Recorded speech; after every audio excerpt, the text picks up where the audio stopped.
Sure. Good evening, everyone. We're going to open tonight's meeting and take a motion to adjourn to executive session for the purpose of discussing a contract and conducting an interview. You need a motion? Make a motion. A motion by Kristen, I'll second seconded it. by Diane. All those in favor? And now, I never get to do that as a I'd like to welcome everyone. We are just returning from our executive session. I need a motion to open regular meeting. Carrie and a second, Diane. And all those in favor to open the meeting? 1, 2, 3, 4, 5. We are 5 today? Yes. Okay. Motion passes 5-0. And now I'd like to ask our student representative to lead us in the pledge, please. Thank you. Allegiance to the flag of the United States of America and to the republic for which it stands, one nation, under God, indivisible, with liberty and justice for all.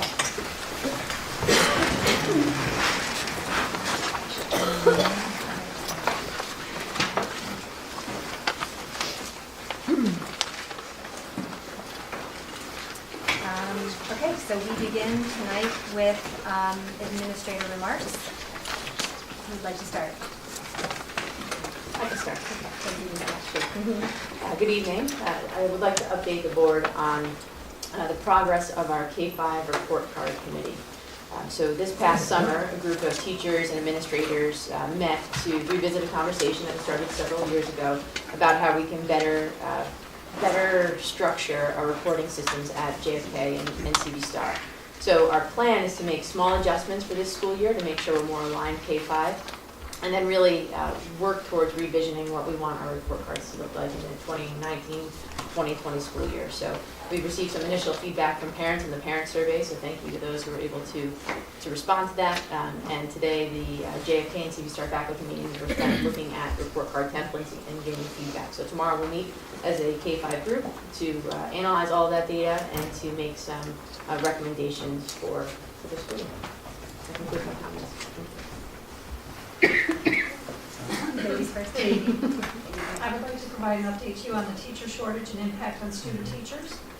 Due to teacher layoffs during the recession and a decrease in student enrollment in teacher education programs, we are experiencing a teacher shortage across the country.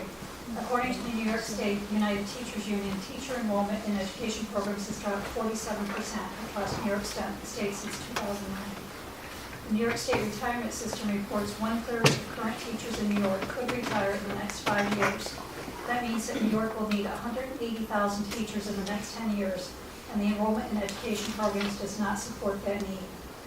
The U.S. Department of Ed reported that New York is experiencing shortages in the following areas: arts, English, health education, foreign language, career and tech education, library media specialists, reading and literacy, sciences, and special education.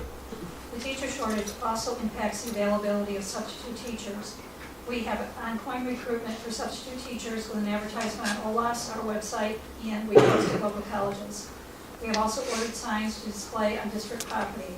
We're recruiting 95 substitutes since July 1st. I have received 44 applications on OLAS since September 1st and have made contact with all of them. Only 13 have returned our call, and we have interviews scheduled. We will continue this ongoing recruitment in an effort to increase our pool of substitute teachers. Thank you. Good evening. So we have some more encouraging budget news. The TRS, Teachers Retirement System, has released their estimated district contribution rates for next year. They're estimating a rate between 8.5% and 9.5%. And that's down from this year's 10.6%. And what that means is about a 10 to 20% reduction in our pension costs for the teachers' retirement system. So that's very encouraging news. What that means in terms of dollars is about $300,000 worth of savings. Could potentially be more once they finalize the rate in February, but we're encouraged that we're going to have some relief with the TRS pension contribution rate. As we know, the last few years it's been very erratic, and last year we had an 8.5% increase that wreaked havoc on our budget. Fortunately, this year, or I should say for this upcoming year in 2019-20, it'll actually provide us with some relief. But that will likely help us to mitigate the anticipated increases in health insurance contributions. Just a reminder to the community, we have upcoming Budget 101 workshops beginning next Tuesday, November 27th at 6:30. That session will be held at the Brewster High School Innovation Learning Center. Again, 6:30, Tuesday, November 27th. And it is with mixed emotions that on tonight's board agenda, we are accepting the resignation of Denise Harrington-Cohen, our Assistant Director of Business, who worked with us for the past 2 years. She was an incredible person to work for. She accepted the position of Assistant Superintendent for Business at Croton Harmon School District. So we wish her well and good luck and success at Croton. And that concludes my comments for this evening. Thank you. My comments just have to do with things coming in later in the agenda. What? Oh, you haven't done yours yet? It's been a long day. I know. Yeah, okay, listen. Anyone want to take over? Glasses aren't working. I should probably put them on. I just want to thank Commander Awalage and Foote for a wonderful NJROTC inspection today. I think there were 120 students who were participating in that program. It's an amazing program. It is a great opportunity or an oasis for children to practice leadership skills, so we're really proud of that opportunity for our children. I would like to have Ms. Nikki Hoyler share a part of these comments. She's going to talk about substitute coverage at Brewster High School, since that a couple of things have come up regarding that, and this is a way to clarify some of those issues. Yeah, thank you, Ms. Hoyler.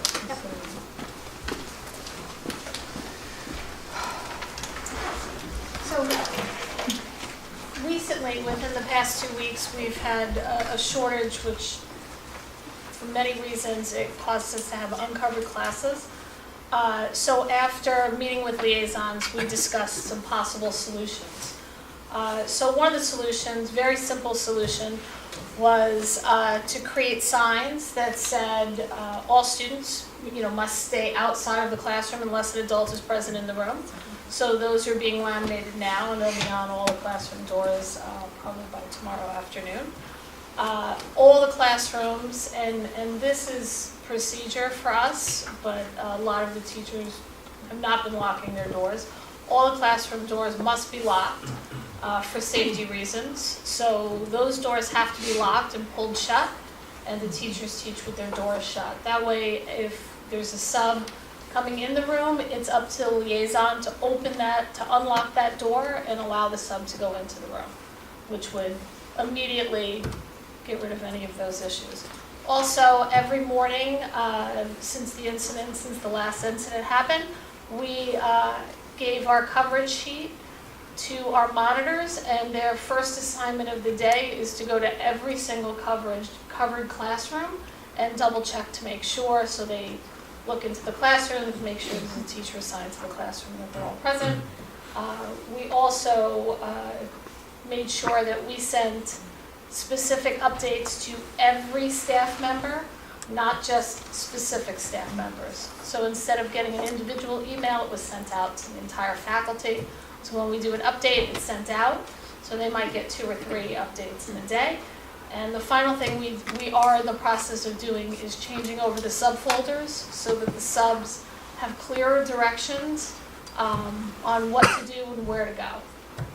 So that's some of the things that we did this week. Sure. Was the problem that subs were not showing up? Was the problem that subs went to the wrong place, that no sub was arranged? I mean, how did it happen? Yeah, so the recent one, there was one about a physics class. There was a sub assigned to that class, and the sub did not show up. There was another one where a teacher was assigned coverage, and the teacher forgot to go.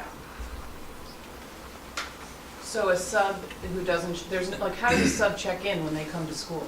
So we're fine tuning that process, because right now, there's 2 people that they check in with. So they sign in with Mrs. Masserino, who's my secretary, so they sign the payroll forms with her. But Mrs. Baki is the first one there. So she would be a better person to check in with.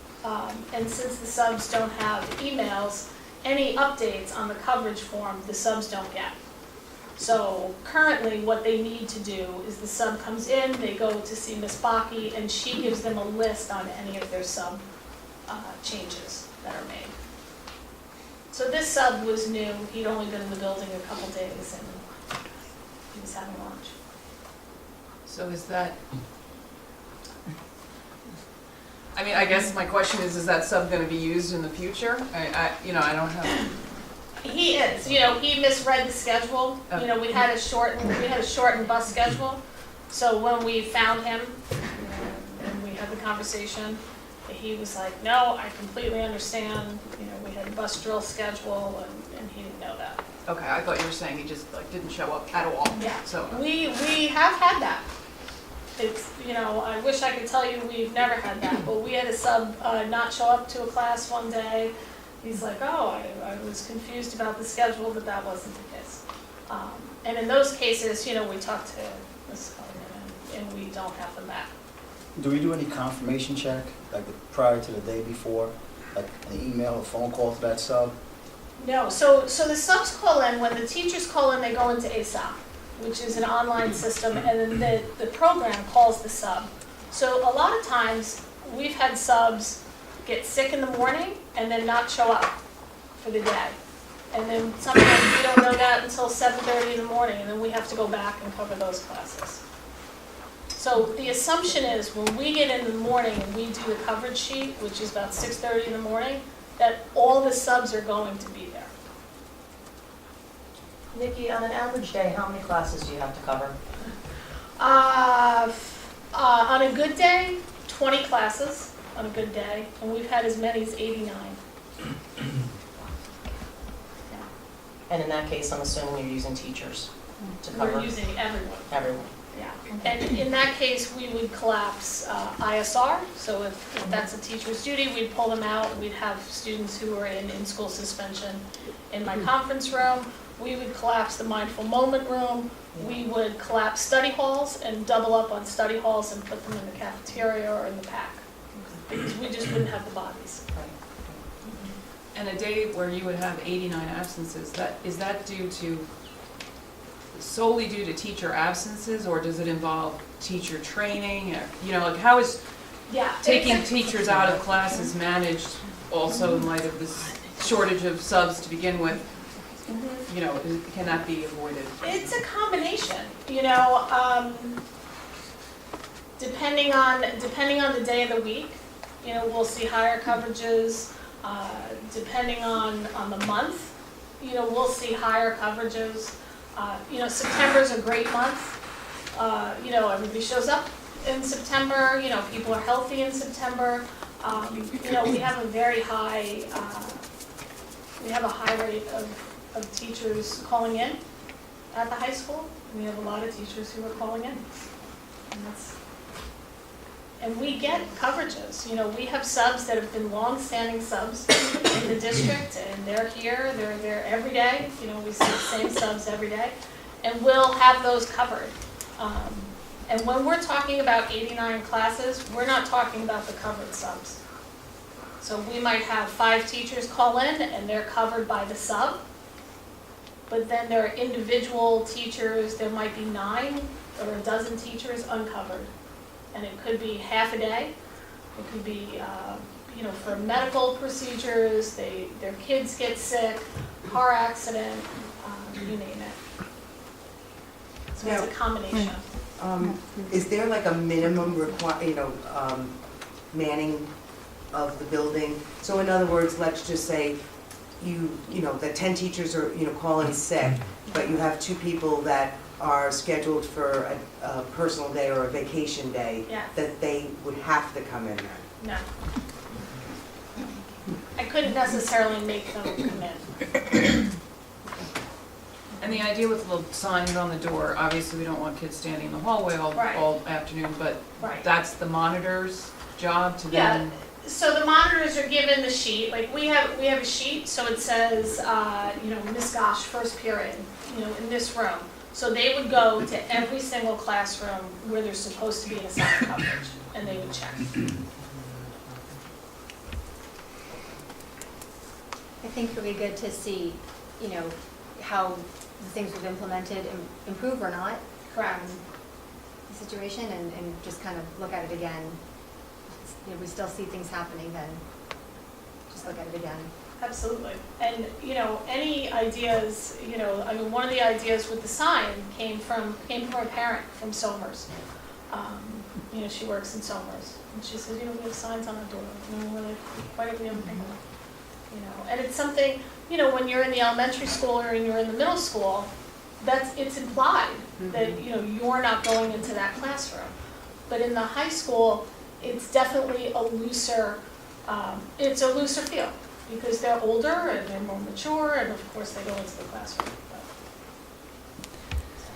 We've also issued emails to substitutes, and I think Jen and his team are doing Yes. that. So that should help us a great deal. Thank you. You're welcome. And now I'm good. Student representative, please.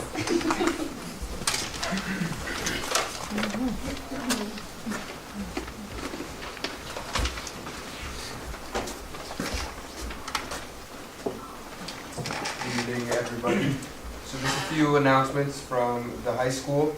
The Bears Facts newspaper will be distributed to students early next week. And this includes stories about the Model UN conference, upcoming fundraisers, senior stress, which is a common topic going on currently. We have a fundraiser going on called Flock a Friend. This is run by the juniors so that they can fundraise for prom. And what they do is they charge $10 for a classroom to be filled with flamingos, so a student can pay $10 to have their favorite teacher flock. Or $2 for a locker, where they decorate a bunch of pink flamingos, signs, cool stuff. So Semper Fi is doing care packages for troops, and this is where they're sending out basically care packages for the troops overseas, so you can hand in toothpaste, food items, personal items like shampoo, toothpaste, toothbrushes, anything that you have that you can buy, like mini items, to help out our troops. They're also running a Thanksgiving food drive that many teachers have signed up for, and students are collecting canned goods to donate for this event. With the play, everybody has said that the play was amazing. The actors were amazing. Everybody loved it. Even multiple political figures locally have reached out to say how much they liked the play, The Letters. And the fall choral concert is going on tomorrow at 6:30 in the PAC. So all the choruses will be singing tomorrow for our enjoyment. And NHS, the National Honor Society, is collecting loose change for families in need for Thanksgiving. So a bunch of members are going around with cups, basically begging for spare change for these families. So, and that's it. Thank you. Okay. So now we move on to presentations, recognition, discussion. And our first item is Part 154 E&L requirements, Ms. Gosh and Ms. Dayton.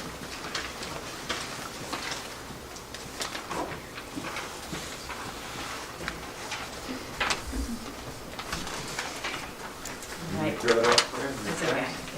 Yeah, no, I'm I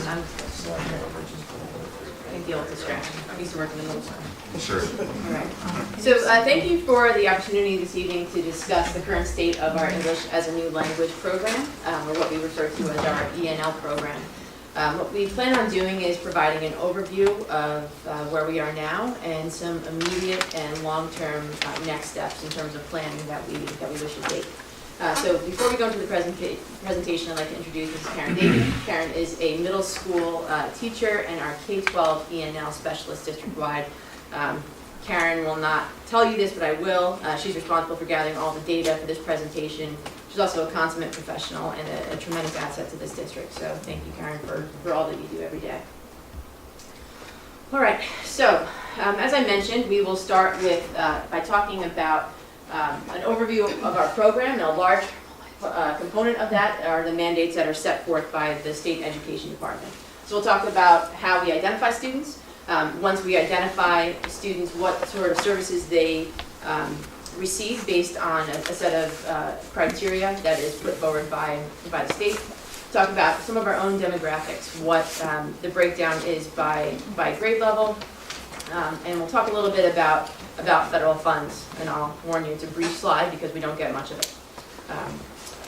And most importantly, this is something that we would very much like to draw attention to. There are areas where we clearly are falling short.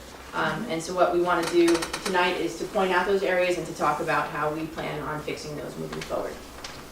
All right, first, so into the mandates that are set forth by the State Education Department, specifically how we identify students and match them to services.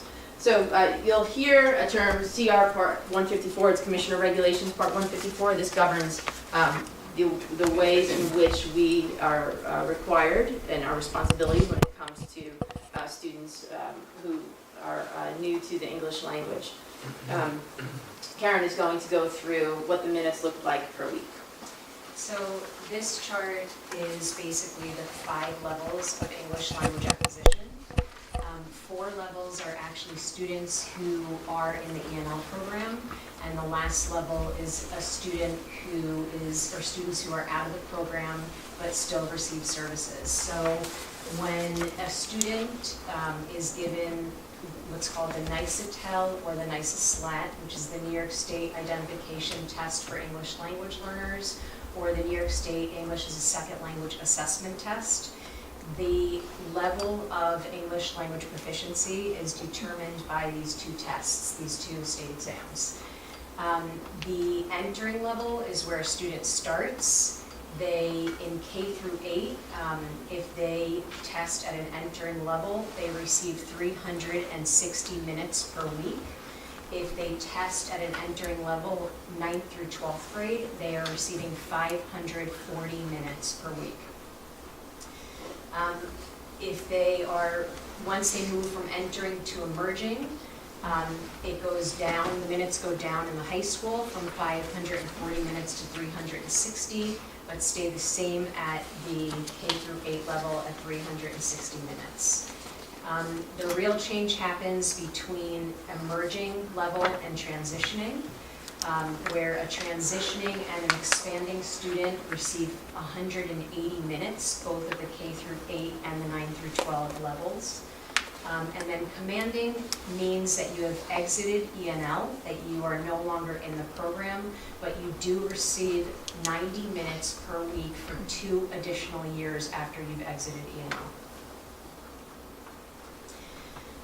This chart actually is how we identify students. If a student is new to the district, actually everyone who enrolls in the district, everyone who registers is given a packet, and in the packet there is a home language questionnaire. The ENL department is notified when a student has a language other than English on the home language questionnaire, and we start the intake interview process. We meet with both the parent or guardian and the student. We ask a multitude of questions, and we also decide if the NICETEL, which is the New York State Identification Test for English Language Learners, will be administered. This is the test that we talked about on the other slide, which is, it determines their level of English language proficiency, and it also determines how many minutes per week they will get. Once eligibility of level of services is determined, we give what's called the multilingual language screener. This is something through the New York State Education Department that we are asked to give to find out the level of native language literacy. So we give this to our students starting in 4th grade, and it goes all the way to 12th, and it determines what level of language literacy, both in math and in their native language, for reading comprehension. If at any time during these procedures, this intake interview or the test, or they do not test into ENL, then they go straight into the mainstream. Students who are currently in the district that are English language learners, they are given the NYSES SLAT, which is also the test that determines their English language proficiency. They're given this test annually. It is every May, and then we receive their test scores the following year, anytime between August and October, and that is when we determine, or actually we determine placement prior, but the NYSES SLAT tells us again how many minutes we need to give each English language learner a week. Here's an overview of our K-12 NYSES SLAT results. So there were 234 students who took the assessment. What this information does for us is, yes, it absolutely determines placement, but the principals make sure that within their MTSS structure, they're looking at this data in aggregate, but also using it as needed for individual students when students might be presented for a problem-solving team meeting or they're not making adequate progress.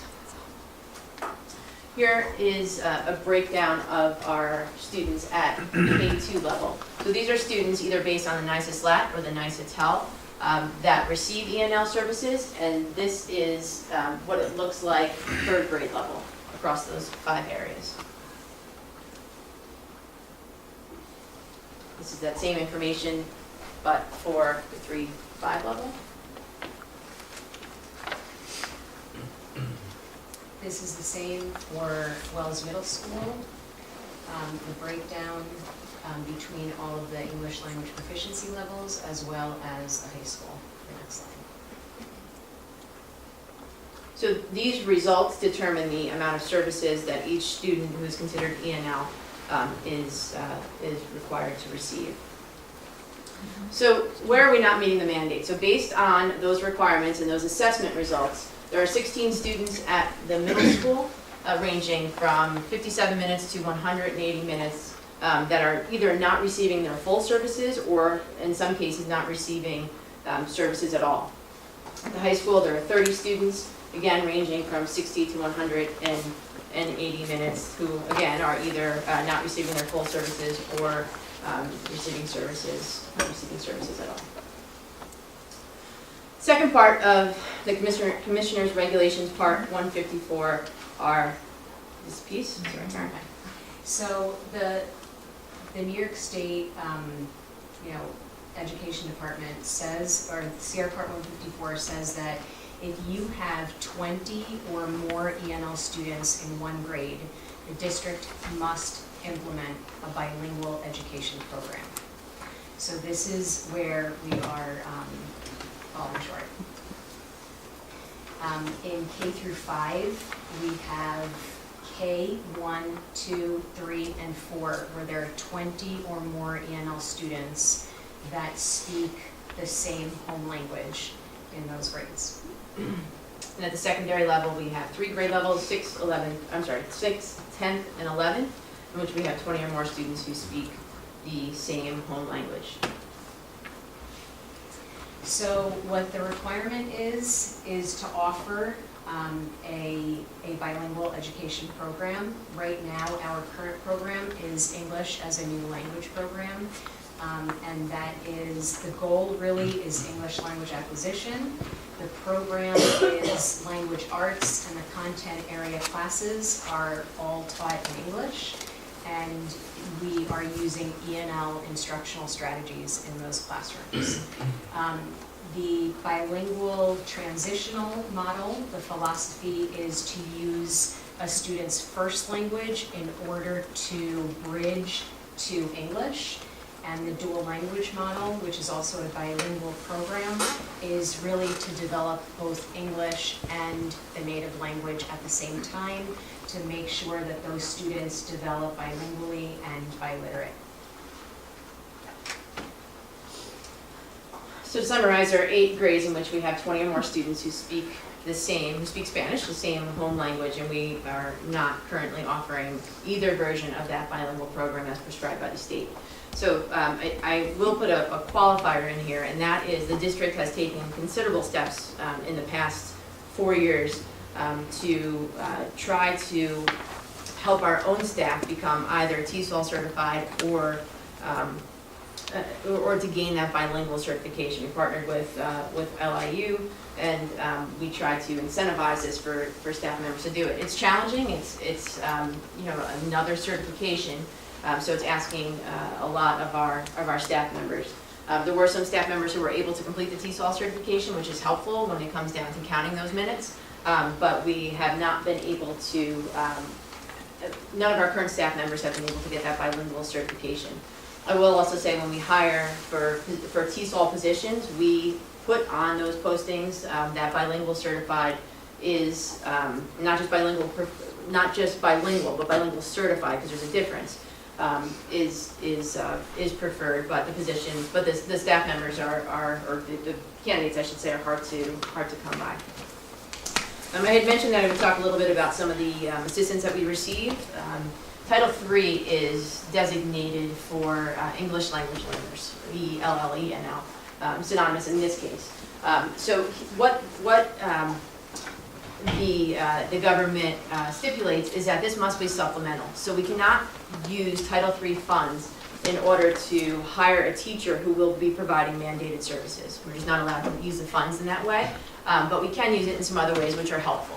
So for the 2018-19 school year for Title I ELL, we received just about $44,000. We'll be using it for the ENL specialist stipend and professional learning. We have some before and after school programs that support our ENL students.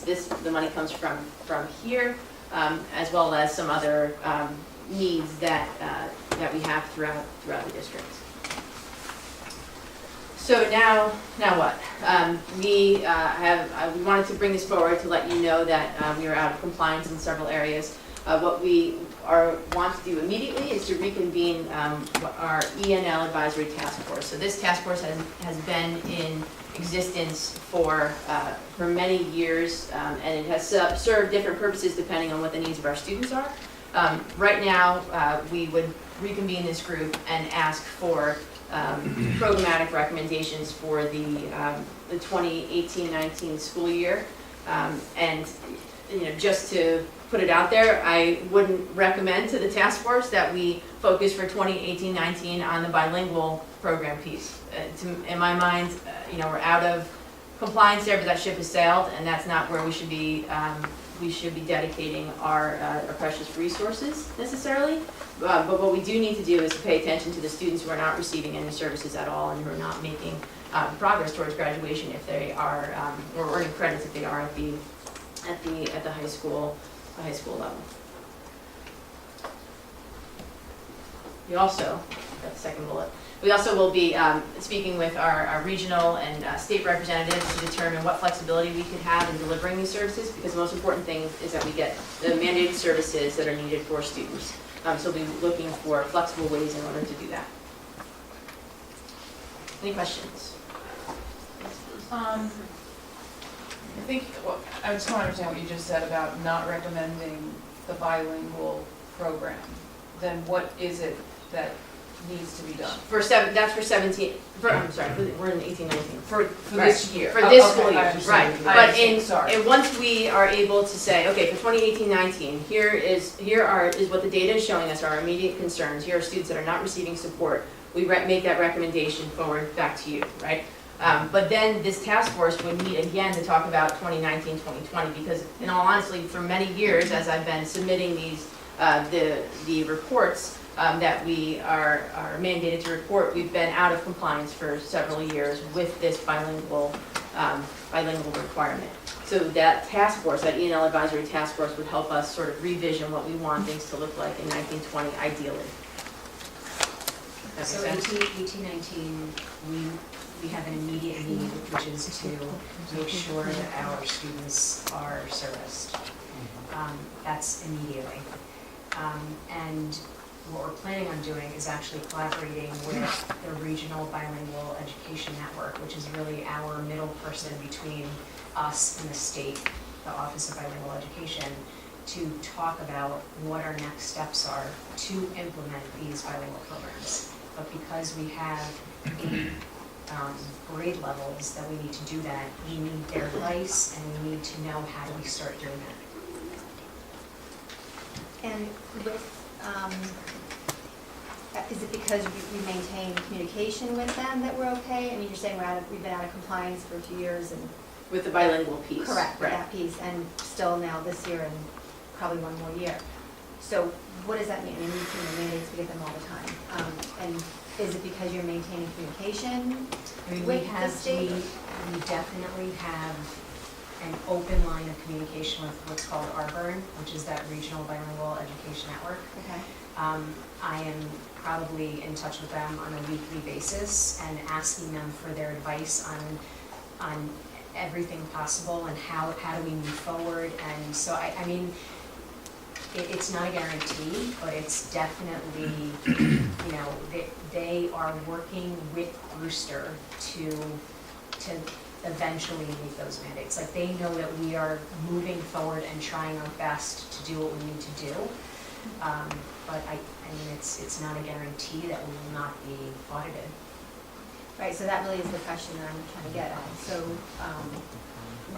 have we gotten any notices, or do they warn you, or how does that kind of work or look for us, or should we, you know, what kind of concerns should we have for that? Honestly, I think part of what, this is my opinion, I don't have any direct evidence about this, but I think part of what has saved us is that when we submit these reports, we say, you know, we've offered these incentives, we've partnered with LIU, we've offered these incentives, we've tried to hire staff. We haven't been able to do so, but I feel like that runway is sort of running short, and that we need to partner with RBERN to say, you know, what would this planning and development look like moving forward? And if that conversation is going, you know, there's still no guarantee that we wouldn't be audited for the bilingual requirement, but, you know, it would be a much harder case to say that we have students at the secondary level who are not receiving mandated minutes.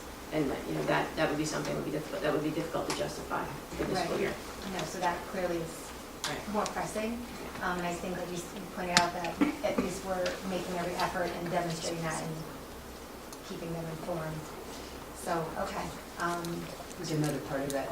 ESSA now requires that we look very closely at progress from year to year, and that will be the basis for an action if we don't show that progress from year to year. And that's not only on the NICELS lab, but that's also on the state assessments in English and mathematics, believe it or not, that students are expected, students whose first language is not English are expected to do well on an English-based test.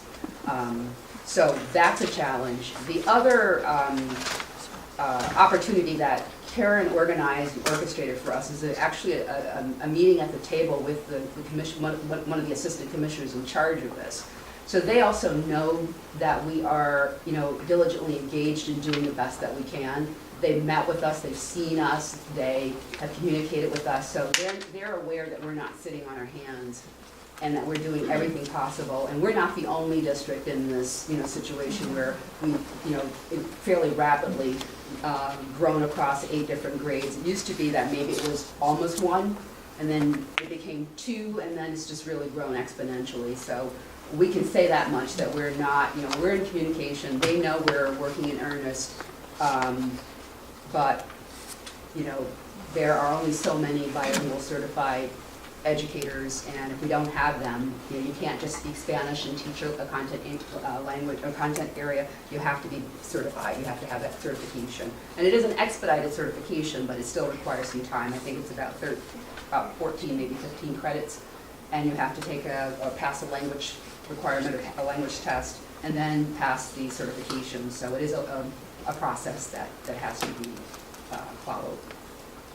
Also, RBERN is a free service to both ENL departments and bilingual education departments, and many schools choose not to, you know, not to reach out to them and not to work with them.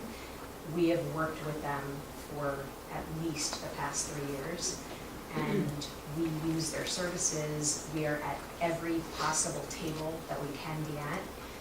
So the fact that we are making an effort to be at the table and to be part of whatever they're doing, I think is really an important piece of not being whatever we get. Can these requirements only be met by certified teachers? Or, I mean, is it only teachers who get this bilingual certification versus like an aide or a teacher's assistant or some other? Yes. So you for the mandated minutes, you have to either be TESOL certified or bilingually certified. So, I mean, if you had a TA that was certified, that chose to be a TA, then you could do that, but you have to be certified in order to meet the mandated minutes. And if this is a growing problem, I don't know if anyone knows the answer, but are colleges and universities looking at this and making this part of their teacher prep program? Do we know? So I just went to a bilingual summit at New Paltz, and this is one of the things that they talked about, and it was schools all the way up from New Paltz all the way down to Yonkers. And New Paltz is actually starting a new program to bilingually certify bilingual teachers that are already working in the district. So, it was an entire summit of what do you need, what can we help you with, because this is an area that it's very difficult first to hire teachers like this, and then to bring them to a place like Brewster is even harder, because most teachers that are bilingually certified want to stay in or near bigger cities. I'm just wondering from an advocacy point of view, if this is something we can bring up to WestPUT, if we can bring up to MSBA. I mean, if this is something that we can advocate for in terms of, the needs of our kids, like what they can do. I've actually brought it up to Patrick Maloney when I was up there, because it's a huge issue for us. I also spoke at the convention with another school district that has gone bilingual, actually up in Sullivan County, who actually, from what I was told, mirrors our district very much so. So it is a matter of everybody getting the word out and just trying to come up with the funding for it too, which is where I went with Maloney. We need money. Because how many teachers would you need to satisfy all those classes? Did you say 8 classes? Eighth grade. So 8 grade levels, so does that, what are we We've talking talked about? initially about some of these numbers, and, we wouldn't propose, just to let everyone exhale a bit, we wouldn't propose, 8 new ENL teachers for next year to have, a full bilingual program, but we would map this out over 3 to 5 years. The other piece is that this part of this would be a reallocation. So these students, the students who would be receiving bilingual services are already receiving services. So it might be reallocating teachers who might be having a standalone ENL class to instead within that bilingual structure. So I don't know if we would need, to answer your question, 8 full-time ENL teachers for that, but we definitely need more resources for sure. And the state allows you to start, sometimes at what they call the bookends, right? So you can start in kindergarten first, and you can have, the bilingual program roll up as you go through the years, and you can also start in the high school where in some cases they've started with teaching Regents courses in Spanish because these students are taking the Regents in Spanish. And in Sullivan County, they started kindergarten and first grade, and then they just rolled it to second grade.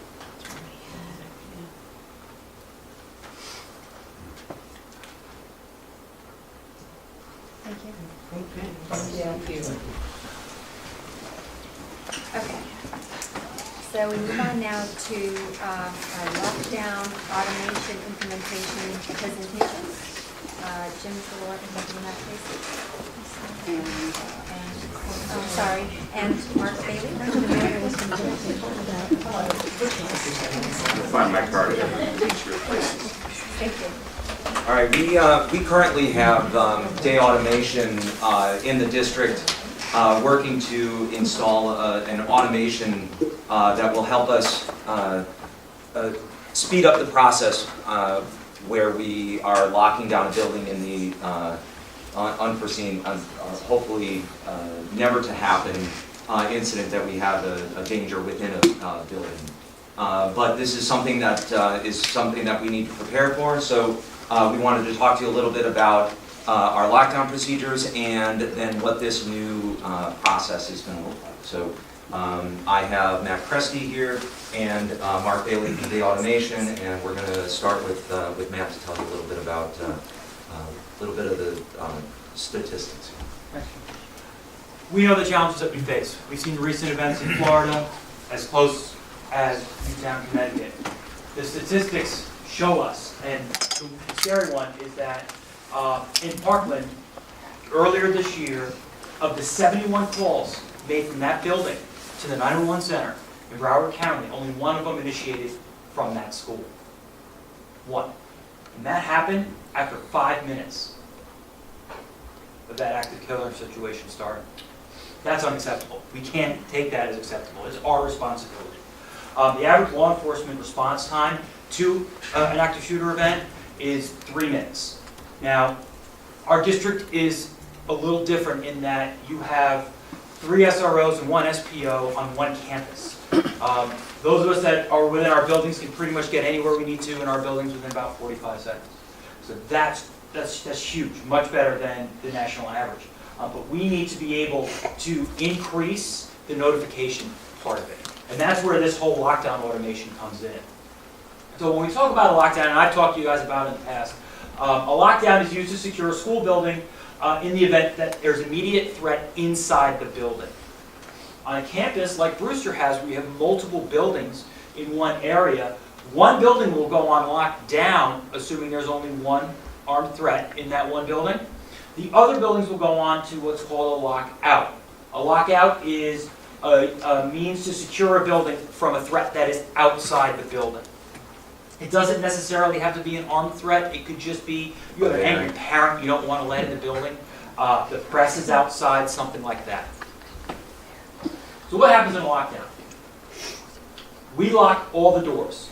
Right now, in order for that to happen, we have to call that over the radio. Somebody in Jim's office has to be listening to the radio to hear that we're locking down a building. They have to go into a computer program to shut down the doors so they don't work in. That takes time. We also have to make a lot of assumptions that there's somebody at a computer terminal that can actually shut the building down for us. And that's just one piece of it.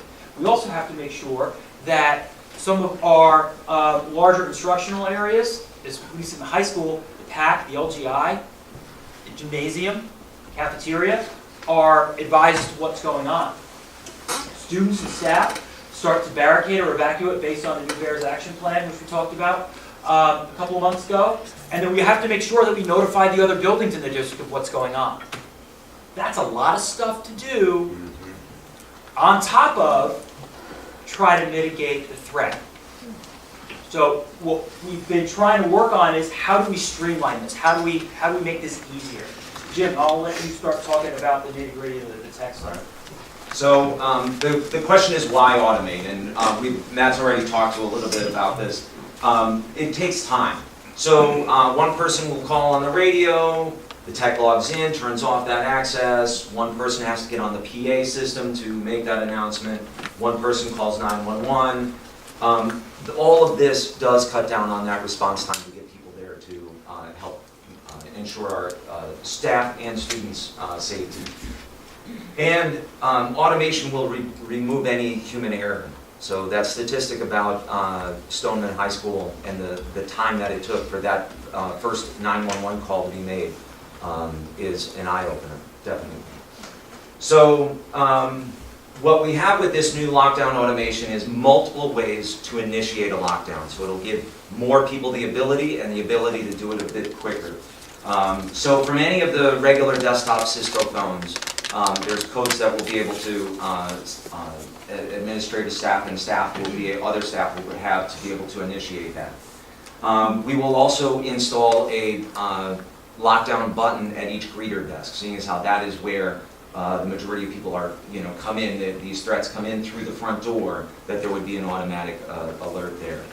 And then also through a mobile app that's available for all the administrators to be able to then quickly be able to say, hey, we're in a serious situation, we can initiate a lockdown. So a lot of different things. If you're not near a desktop phone, if you're not near the front desk, you can still initiate the lockdown.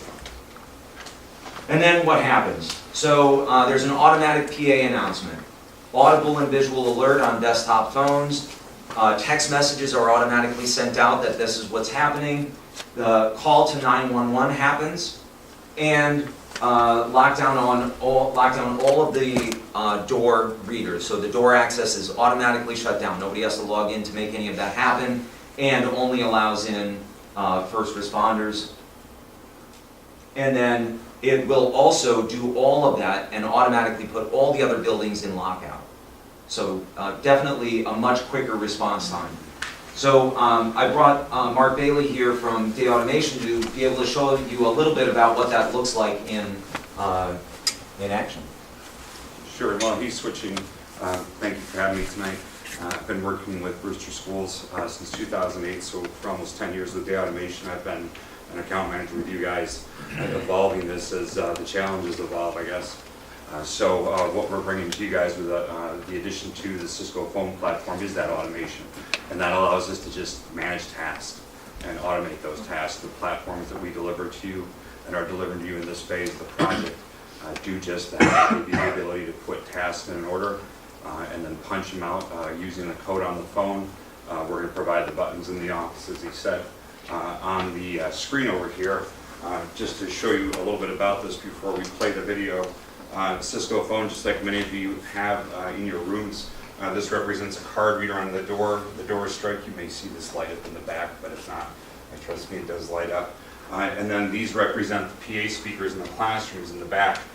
These newer ones have displays that, as this builds out, you have the ability to accent your existing analog PA with these displays in places where it makes sense, but it's a great video we had prepped.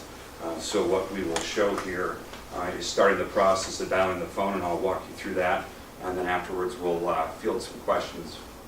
Okay.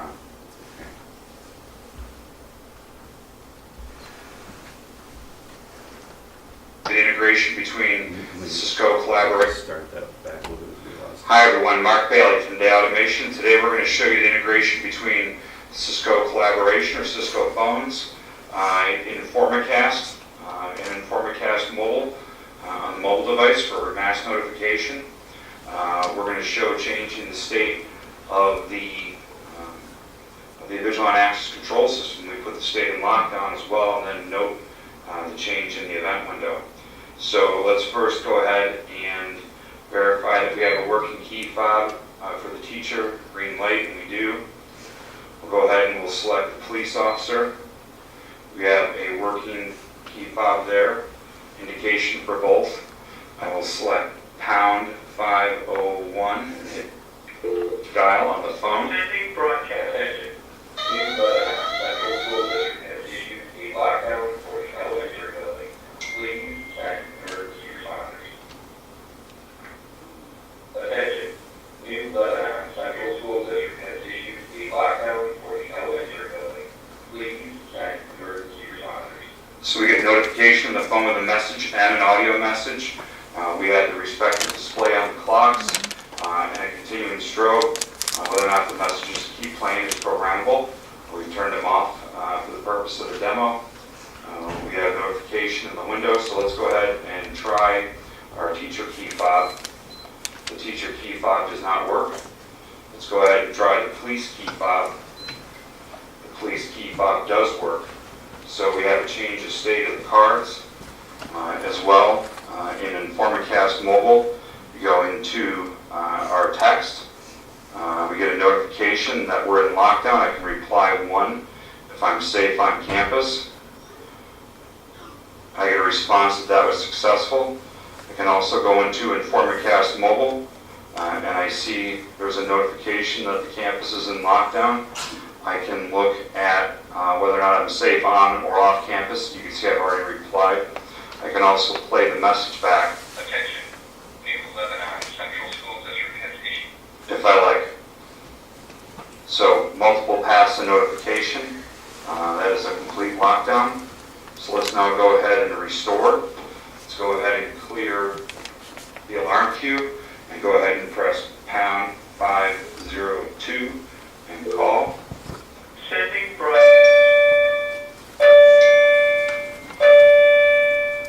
May I have your attention, please? The building emergency has ended and all clear has been given. Please resume normal activities. So again, we get notification via text message that we are clear from lockdown. We get a notification in InformaCast Mobile. The lockdown is clear as well. You can play back the message if we like. You can also go look at the statistics window and go see how many people read, replied, and what their status was. So it gives you a lot of good feedback in the mobile app.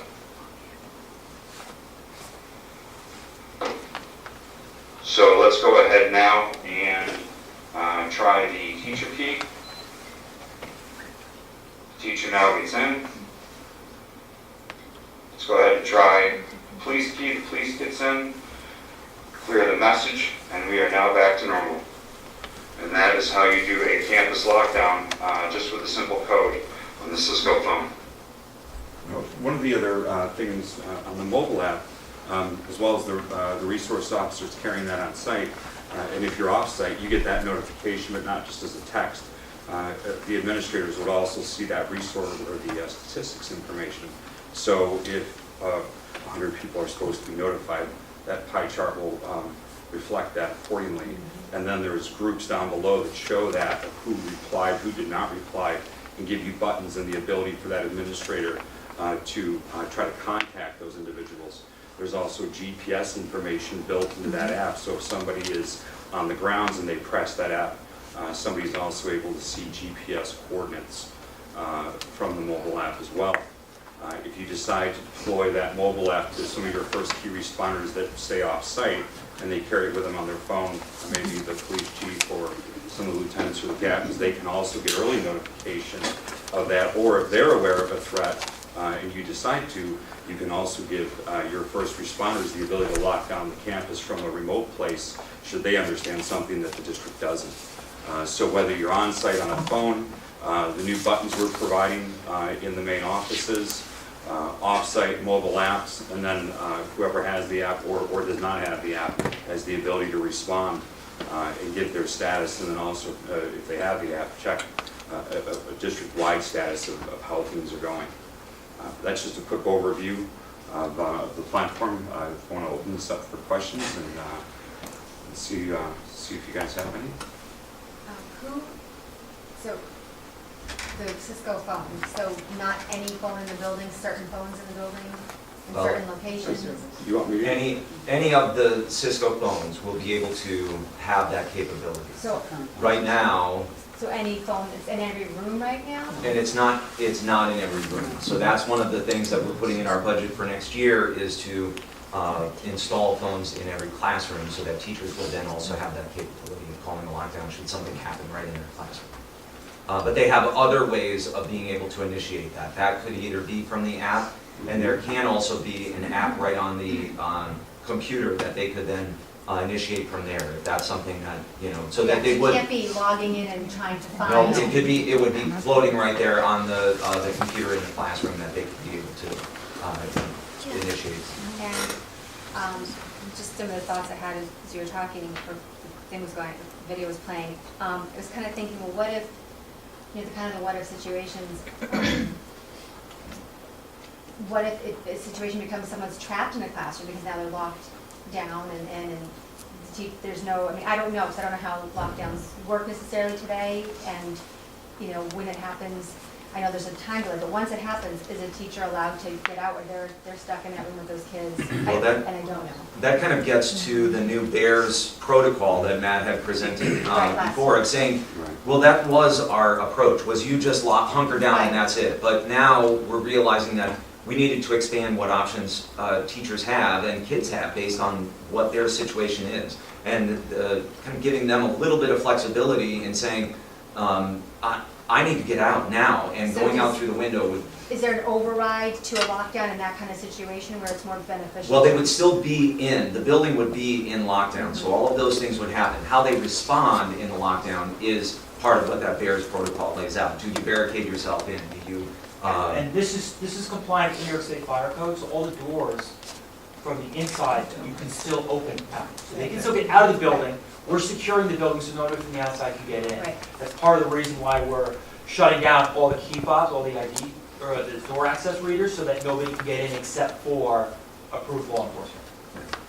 And has any, I mean, for any schools that might be using this already, has there been an instance where a student or a disgruntled employee or whoever hacks in or finds the code, or, I mean, you don't want a false drill that seems like it's real because someone well, manipulated. there are, and maybe you can speak more to it, but there is a district I know of that actually puts up buttons throughout the building, just like you have fire alarms. So that it's that accessible, and rather than saying, oh, we have to protect it and make sure, only certain people can do it, that they're saying, listen, if you see something, do something about it. And just like we run the risk of fire alarms being pulled mischievously or erroneously, but the instance of that is very minimal now. So. Yeah, and also, all I do is school districts for 15 years a day, so I've spent 15 years doing just this, almost like you folks. So I've seen situations where the school has mandated that everybody gets Informacast mobile. Teachers, when they initiate it, goes to the SRO. The SRO, and that, by the way, notifies everybody, and can even start an automated call conference with the Cisco phone platform. Brings in all the key responders first, and then the SRO has the option to take that lockdown to the next level, which is the securing the doors, the announcing of everything, so that maybe each non-administrative staff member who carries the ability to lock it down can't just take it down, right? So that protocol that you see here is programmable, and part of my job working with you in the district is to sit down as we get to the final stages of programming and look at those 5 different protocols that you see on the state ed chart that mandates the different types of, hiding in, or, in place, lockout, lockdown. There's 4 or 5 different protocols, and then we take the technology and then accent that, but also work with the board and the admin staff to make it make sense for your geographic location and your student body. It's extremely different here than it is, someplace in a much more densely populated versus up in Messina, New York, or Hubleton, New York, which is a 1-building school district. So I see these protocols change and develop and evolve as they go through this. And not only this, you'll see it on the screen and go, okay, great, it's this, yeah, and you're doing exactly what happens at the beginning of the meeting. And at the end, when we're done, that is now when your video is what you do every quarter. And each quarter, as you test this out with the first responders and the people that come in, before you get to that point, you start to shake out the technology issues with the first responders, resolve those, get through those, and then maybe each quarter or every other quarter you start to evolve that. It does change, it does not stay static because most of the school districts evolve. Class, buildings, geography of the building changes. There's a lot of things that change, so once we decide this policy, this is what gets retested every quarter for the school district. You recommission your lockdown system every quarter. So that it is also something that we do with you as a service when it comes to working with you and your first responders. Did that answer your question? Thank you. Any other questions? So we spoke a little bit about it, but I wanted to then just talk about a couple things that are, once this base service is in place, we are looking to then expand that to phones in the classrooms, strobes on the front of the buildings to make sure people know not to approach it. Maybe in the large instructional rooms to add those IP speakers with strobes, making them a lot louder, just to really enhance that and make sure that we're covering all those, any possible gaps that we might have in protecting students as quickly as possible. So, okay, thank you very much. Thank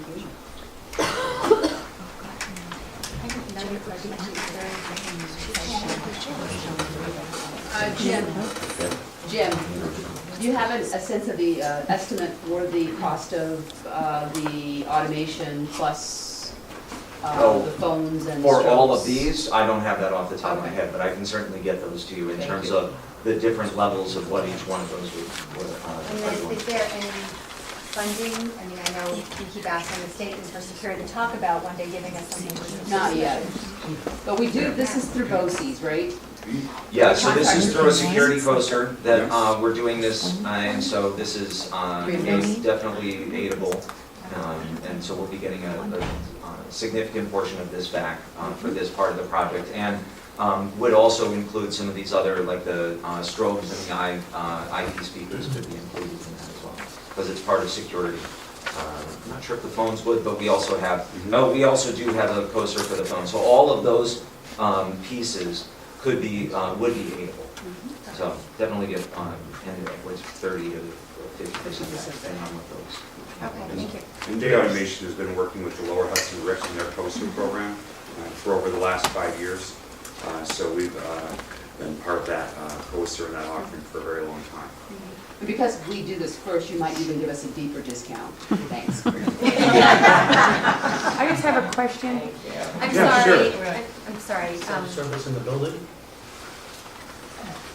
We don't, He's not leaving?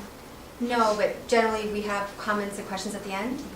But it's- Unless the board wants to take a vote on allowing any questions for this topic right now. I just need to get approval to change our protocol. Do you want to, we're okay with fine? Okay, so please, I'm sorry, go ahead. Strobes, so they can send certain kids into seizures. So will you have like a swinging light or a different sort of thing? Because strobes can be life-threatening. That's a great question, actually, and I did fire alarm for many years as a technician as well.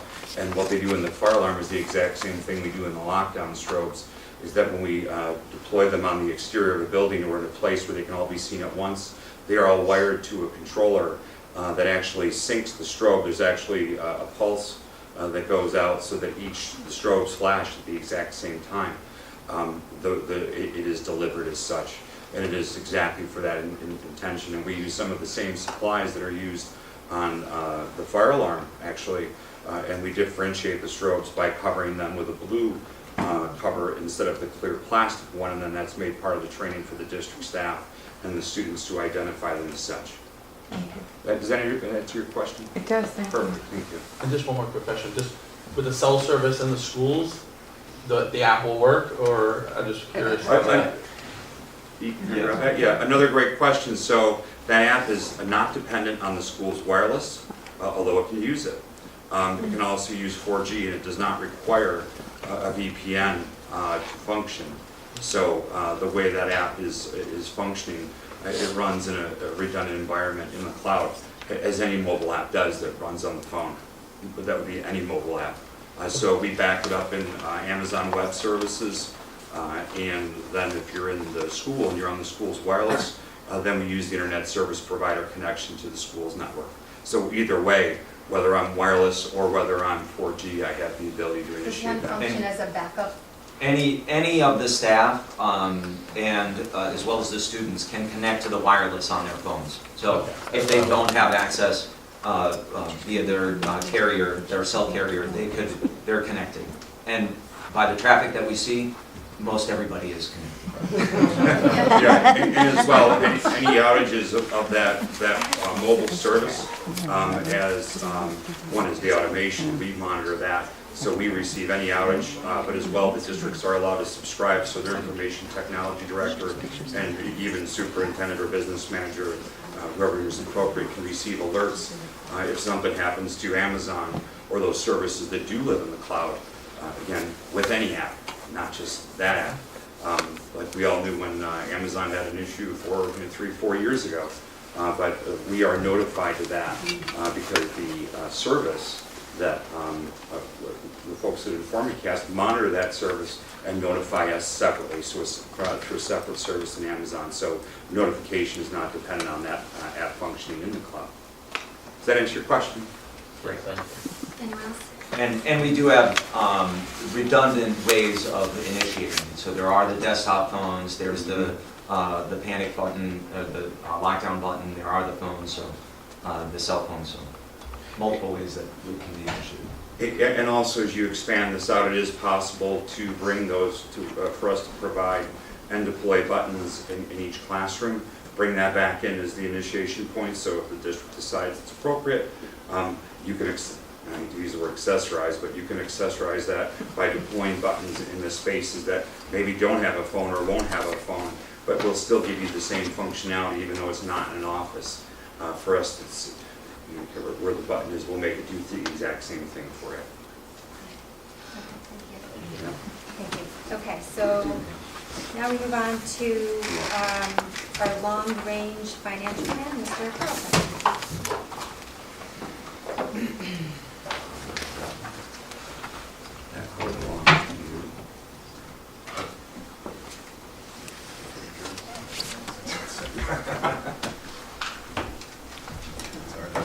No, that's okay. We were right at that. Thank you.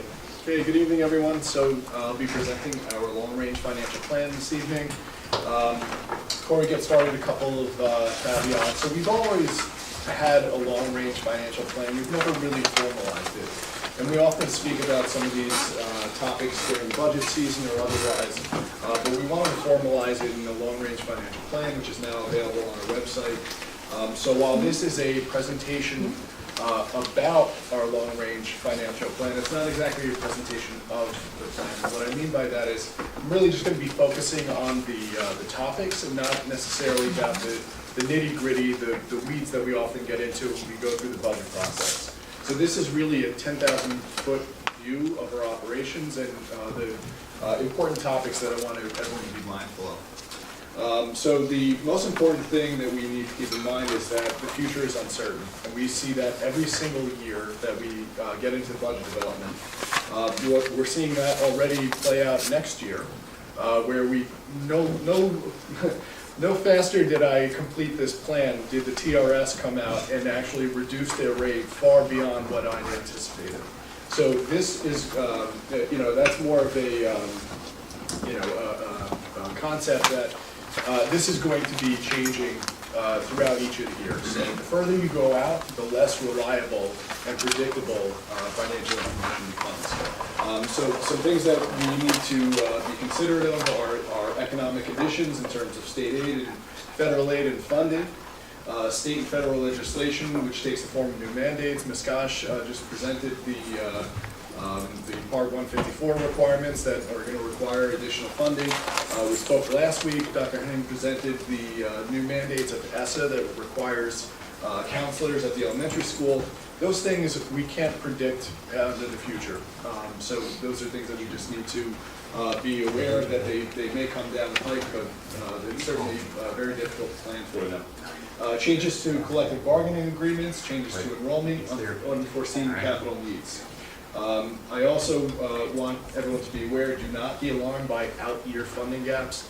The plan was prepared with a very conservative mindset in expect the worst. The controller's guidance document that we used to develop the plan actually had a whole section that showed that most school districts have funding gaps in the out years. And what that allows is for planning to prevent those funding gaps from developing or worsening. And just as a reminder, every year the Board of Ed adopts a balanced budget. Had we prepared a 5-year financial plan 5-6 years ago, it likely would have shown funding gaps in the current year. However, the board every year adopts a balanced budget. So those are some caveats going into the presentation. And the first thing we'll look at are property taxes. So the most important thing to take away is the tax cap is working. Over the past 7 years since the tax cap came into play, Brewster's average tax levy increase has been just 1.9%. During that same period for which data is available through 2015, the adjusted gross incomes of Brewster residents has increased on average by 3%. And again, data is only available through 2015, as most of us are aware. The economy has improved for the past 3 years, so it's likely that the gap has widened, meaning your property tax burden is less now than it was just 3 years ago. So the tax cap is working, albeit at a slow pace. State and federal aid, it's been wildly unpredictable over the past decade. We've seen losses in aid of over 12%, and we've seen increases in aid of over 10%. Legislators have used budget gimmicks in the past, like the gap elimination adjustment, to fix a funding gap at the state level, but doing it on the backs of the school districts and shortchanging us the aid that we desperately need. So that gap elimination adjustment from several years ago had a damaging effect on us.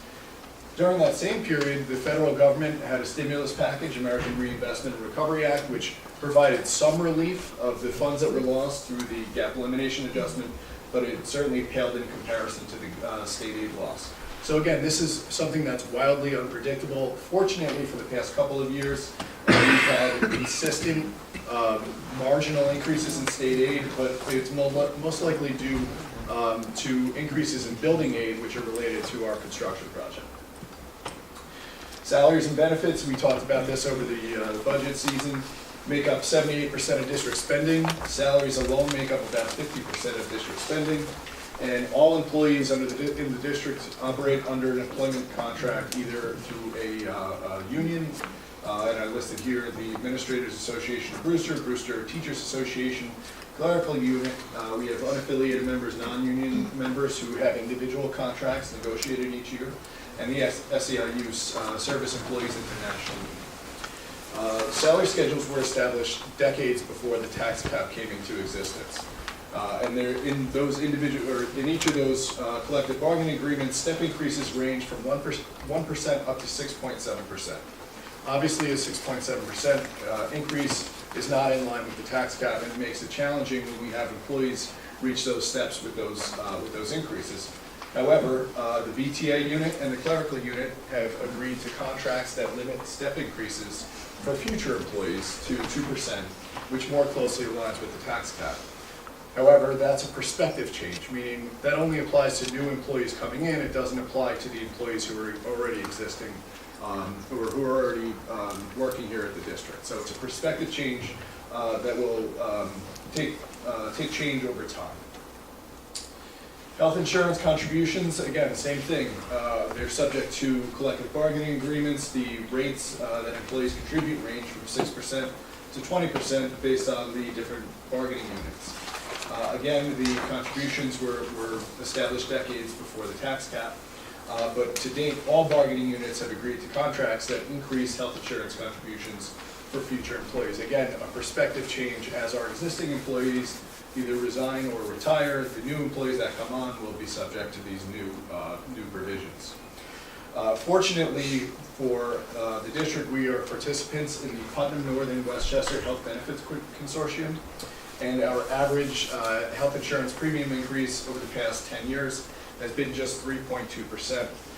However, I say we're fortunate. 3.2% is obviously much larger than what the tax cap and state aid will allow.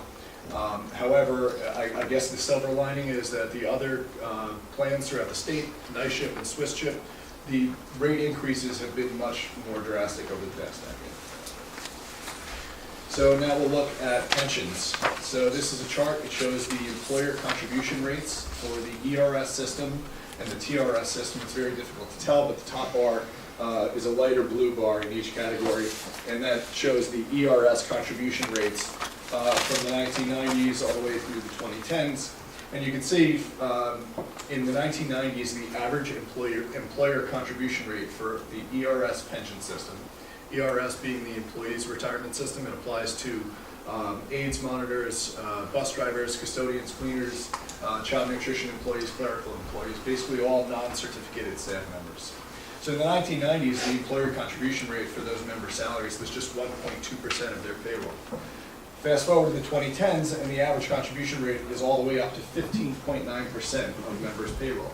So obviously that's a significant increase. Similarly, the Teachers Retirement System, TRS, which applies to teachers, administrators, and teaching assistants, has increased at the same, almost the same pace. In the 1990s, there was a 5.7% contribution for member salaries. Fast forward to the 2010s, and it's an 11.7% contribution rate. So this has wreaked havoc on the district's budgeting and financial planning. It's been very unpredictable, although it is based somewhat on the stock market. So going into 2019-20, we're fortunate that it's going to be a decrease. However, going through the last budget cycle, we had an 8.5% increase going into 18-19 this current year. So that's certainly challenging. Our hope and logic would dictate that it would start to come down. Maybe this is the first year that that happens, but again, it's been unpredictable. So all employees in the state of New York, or local governments or school districts, are eligible to participate in the pension system. That's within the New York State Constitution. Similar to the local changes that are taking place here in Brewster through collective bargaining with our unions, is that the ERS and TRS pension systems have reduced benefits for new members, meaning anyone hired on or after January 1st, 2010, and that's hired on or after January 1, 2010 throughout the state. So they become a member of the system throughout the state, whether they're working here in Brewster or otherwise. But again, just like the salary and the health insurance changes, the changes to the TRS and ERS pension system is a prospective change. So it's going to take quite some time before the benefits of this is really felt as existing employees exit the system and is replaced by new employees. And instructional programs, as Ms. Gotch discussed this evening and Dr. Henning last week, we can't go to a board meeting without saying strategic coherence plan, so I'll be the one to do it tonight. All of these plans are going to be affecting us to various degrees in the future. As Ms. Culligan mentioned before, we also have, we're going to have significant retirements and turnover of our instructional staff.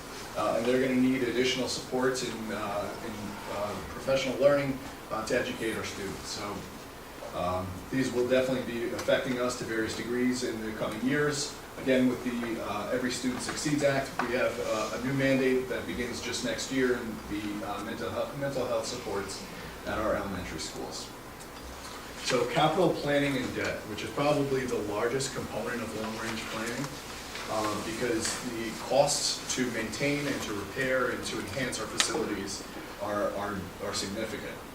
So much like our own homes, we always need to make sure that we monitor our school buildings and our facilities, that we provide preventative maintenance programs, and that we replace roofs when they need to be replaced, and windows and doors, et cetera, just like with our own homes. Every 5 years, the district is required to complete a building condition survey.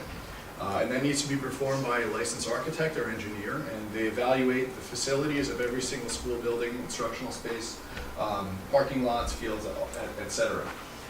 They prioritize the work that needs to be performed over the next 5 years or more, depending on the extent of the work. Leading up to the bond referendum from December of 2014, the building condition survey from the 2011 year was used as the basis for determining the work that needed to be performed with the 2014 bond vote.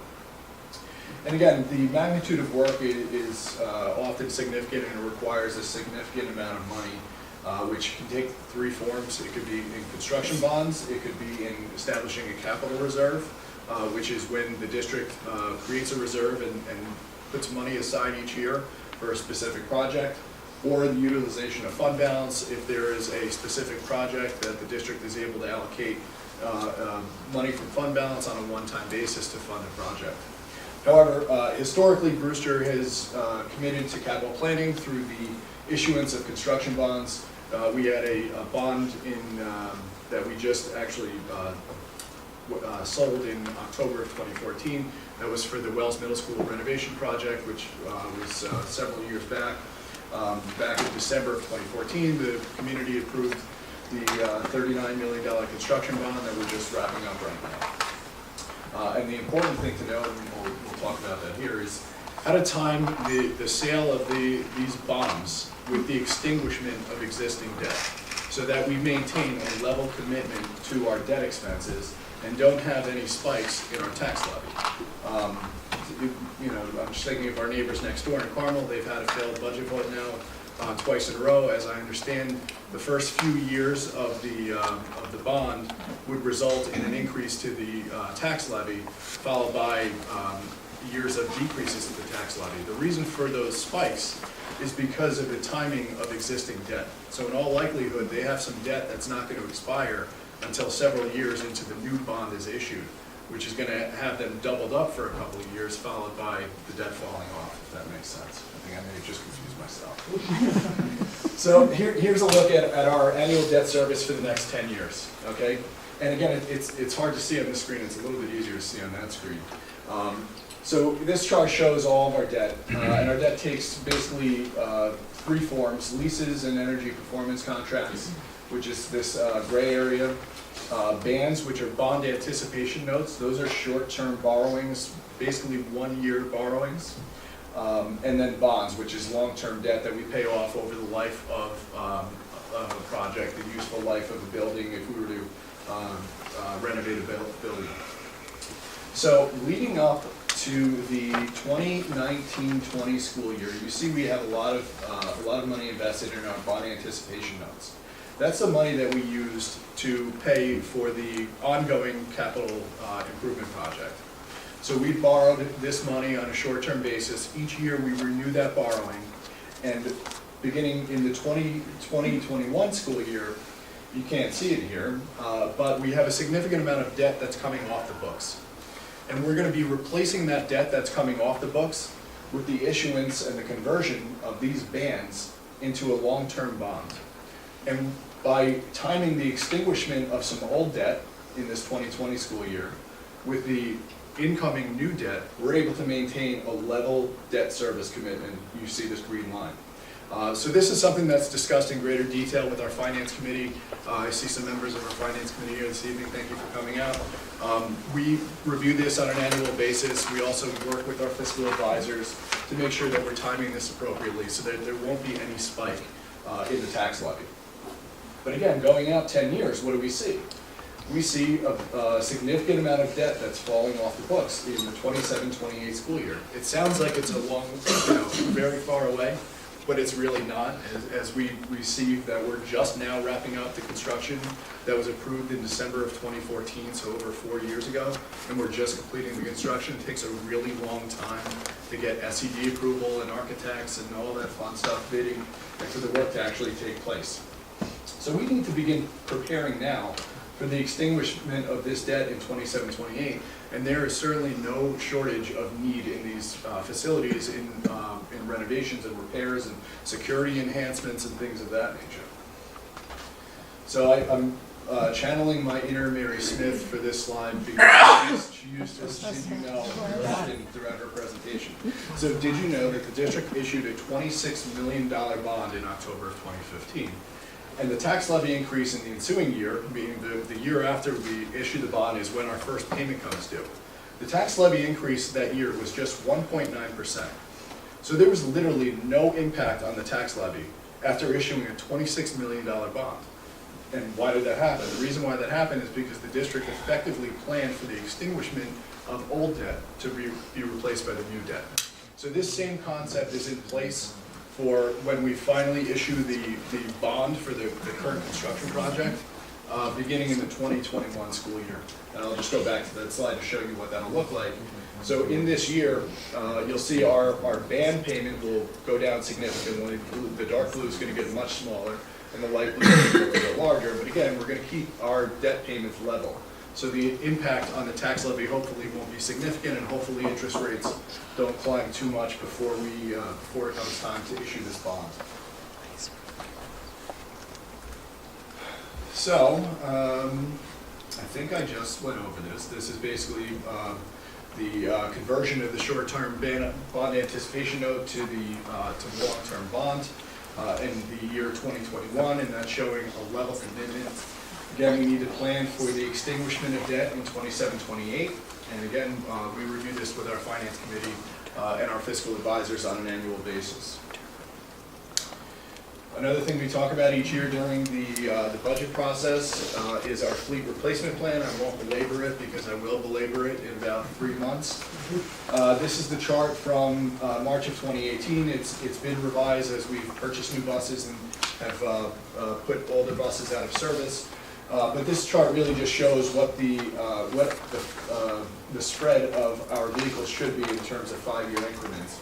We should have about a third of our vehicles in each 5-year increment. However, because we haven't purchased vehicles for so long, we have a significant number of vehicles that are age 16 year or older that are going to be coming out of service over the next few years. And in all likelihood, our fleet size will decrease because we'll be unable to replace our buses at the same pace that they're falling out of service. So we talk about the fleet replacement plan in proposition number 2, and one of the things that we always stress is that there is absolutely no impact on the next year's budget, and there's not. And the reason for that is because the first payment on that debt is deferred for another year. So this chart, it's intimidating, but I'll do my best to explain it. So we began in May of 2013. We issued a ban for $430,000, and we began paying that off in the following year. So for each of the past 5 years, we've committed to a fleet proposition number 2. This May, we just had voter approval, thank you, for the proposition number 2 to borrow $754,000 to replace our buses.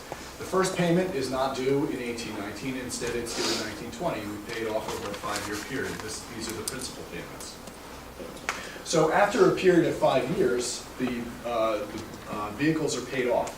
So we're no longer having to pay for the vehicles that we bought in May of 13 here and May of 14 here, et cetera, et cetera. And you can see what that does is it eventually will get us to a level commitment to our fleet replacement plan. And right now, the incremental increase on the tax levy is just $65,000 in 1920, $53,000 the following year, $54,000, $52,000, and then we basically break even because each year we're committing a level amount.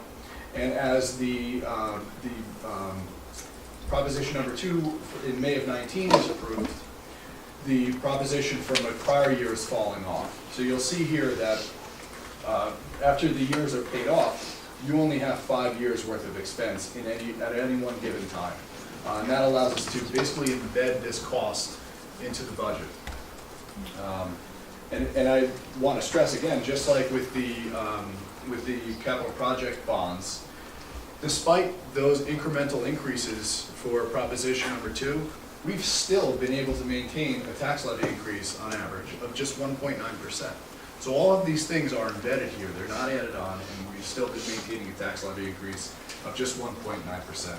Again, the plan is for these propositions to become embedded in the tax levy, and therefore there's no further impact. Similarly, as we've discussed, the district has been fortunate to receive $1.6 million worth of Smart Schools Bond Act funding, which is an incredible investment in technology on a one-shot basis. But we all know what inevitably happens to technology. It becomes obsolete at some point. Our own cell phones become obsolete. So we need to plan for the replacement of these devices. And Mr. Traylor has mentioned a few times in the summer of developing plans to address the needs of the technology department. And what we're proposing is just same exact concept as a fleet replacement plan, instructional technology replacement through leases. So we've invested $1.6 million of technology into the district over the past 3 years. And really what that could be considered is a ticking time bomb, because eventually that equipment's going to become obsolete. So we need to begin to prepare for the inevitable replacement of these devices. So what we're proposing is to enter into leases in the amount of $400,000, and that's based on a 4-year replacement cycle. Again, we got $1.6 million worth of investment from the Smart Schools Bond Act on a one-shot basis. If we were to replace these devices over a 4-year replacement cycle, we would borrow $400,000 a year for 4 years, or $1.6 million. So similarly, we would borrow $400,000. Our first payment would become due in 1920 as we develop that budget, pay that principal off over a period of 4 years. The following year, enter into another lease for $400,000, and that builds our commitment by about $100,000 a year, until which point we've embedded this cost into our budget, and there's no further increase. So it basically just becomes part of our normal operations, and that allows us, most importantly, to replace the devices that are in the hands of our students and our teachers, and not have to worry about, well, how are we going to come up with $1.6 million? Because I can assure you, we can't do that through the budget process. It will not happen. Mr. Traylor, did you want to add anything to this? No, it's nice to see that there's this commitment to saying, hey, the district values the use of these devices to support the district goals, and that really committing to a long-term replacement is really going to help to make sure that they continue to have that access. So it really does help, and it is actually part of the Smart Schools Bond Act to say, what is your plan to replace these over time? You know, they wanted to kickstart it, and we did use some of that for infrastructure, but these devices have become integral to the work that students do to learn every single day in class. So. Computer equipment leases is not foreign to the district. Back in May of 2014, the board approved a $500,000 lease, which was really for infrastructure. At that point, we really didn't have a wireless environment. We needed a lot of work. The board approved a $500,000 lease, which will be paid off will be paid off after the 1920 school year. So you'll see here, a little blip on the radar here. We're continuing to pay off that lease. However, there's been 4 years in which we haven't provided any equipment relief. So again, the plan is to embed that within the budget, so it becomes part of our normal operations. So just to summarize again, this is a 10,000-foot view. I don't want anyone to be scared off by out-year funding gaps, because they will happen. And it seems almost counterintuitive, but I do want to say it's not as important to look at the numbers in detail, but more in terms of the concepts, because the concepts will play out more closely than the actual numbers will. With the number of variables that we need to deal with in terms of state funding and new mandates and et cetera, things are absolutely, certainly going to change, especially when you look into those further years. But the importance of the plan is it allows us to identify emerging issues. It allows us to adapt by applying counterbalancing measures, and that can take a number of forms. And it helps us to resolve issues before they compound. So that's the benefit of a long-range financial plan. It's available on our website, and I encourage you to take a look at it. Again, this presentation was more global, about the plan instead of the plan. So again, I encourage you to take a look at it on our business office website. Anyone have any questions? More boring or less boring than a budget presentation? Very good. And Victor, since you mentioned that next week's Budget 101 topic will focus on zero-based budgeting. Yes, and our goal is to solicit the service of an expert in the field. So Budget 101 next week will be kind of an overview, just the global concepts again, as we kick off the budget workshops. Thank you, Victor.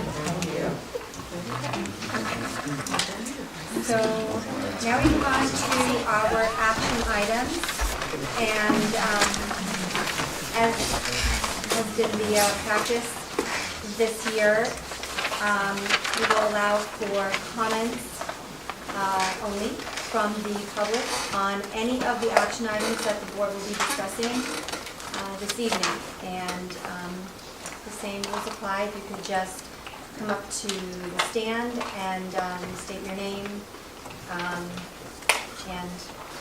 2 minutes. Thank for this season. Thank you. If anyone has anything they'd like to provide comment on, or anything you'd like us to consider in our deliberation of any of the action items, now's your opportunity to comment on it before we begin. Please, thank you.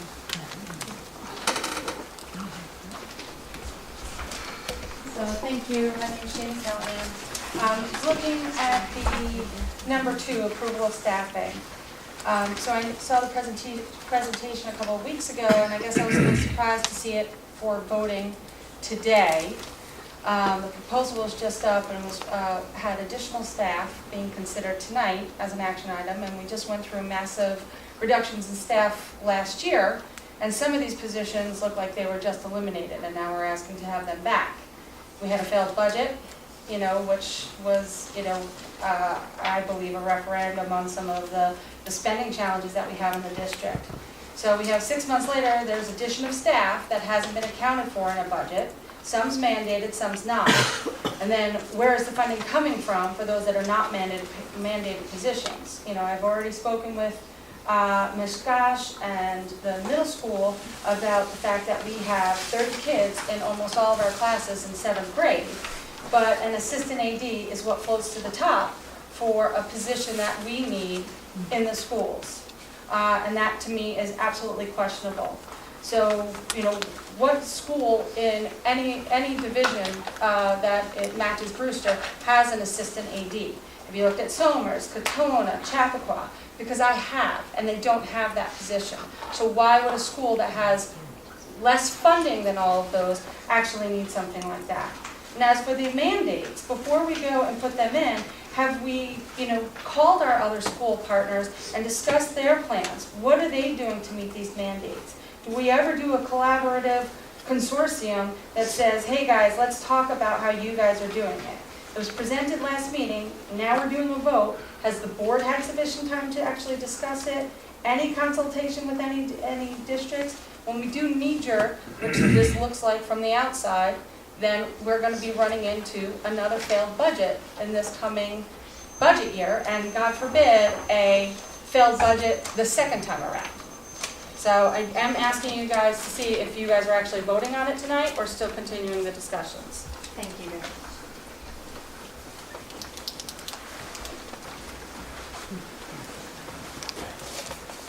Hi, good evening. My name is Karen Dovey, and I want to discuss the proposal to hire a .5 supervisor for the elementary school counselors.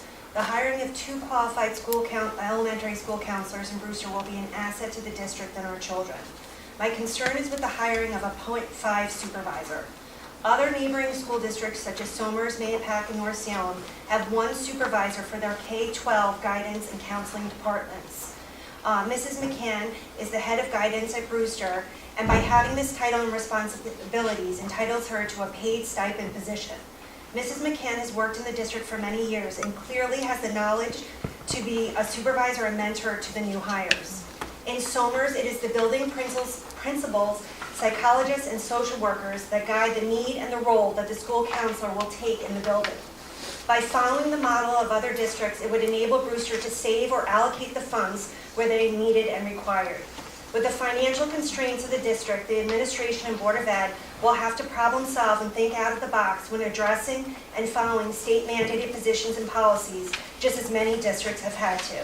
I am suggesting that the board create a forum that includes members of the community who are currently working in outside New York State districts to share their knowledge and resources. This would give the board and administration the opportunity to ask questions, look at options, gain further insights to make informed decisions. Thank you for your time and consideration. Thank you. I've got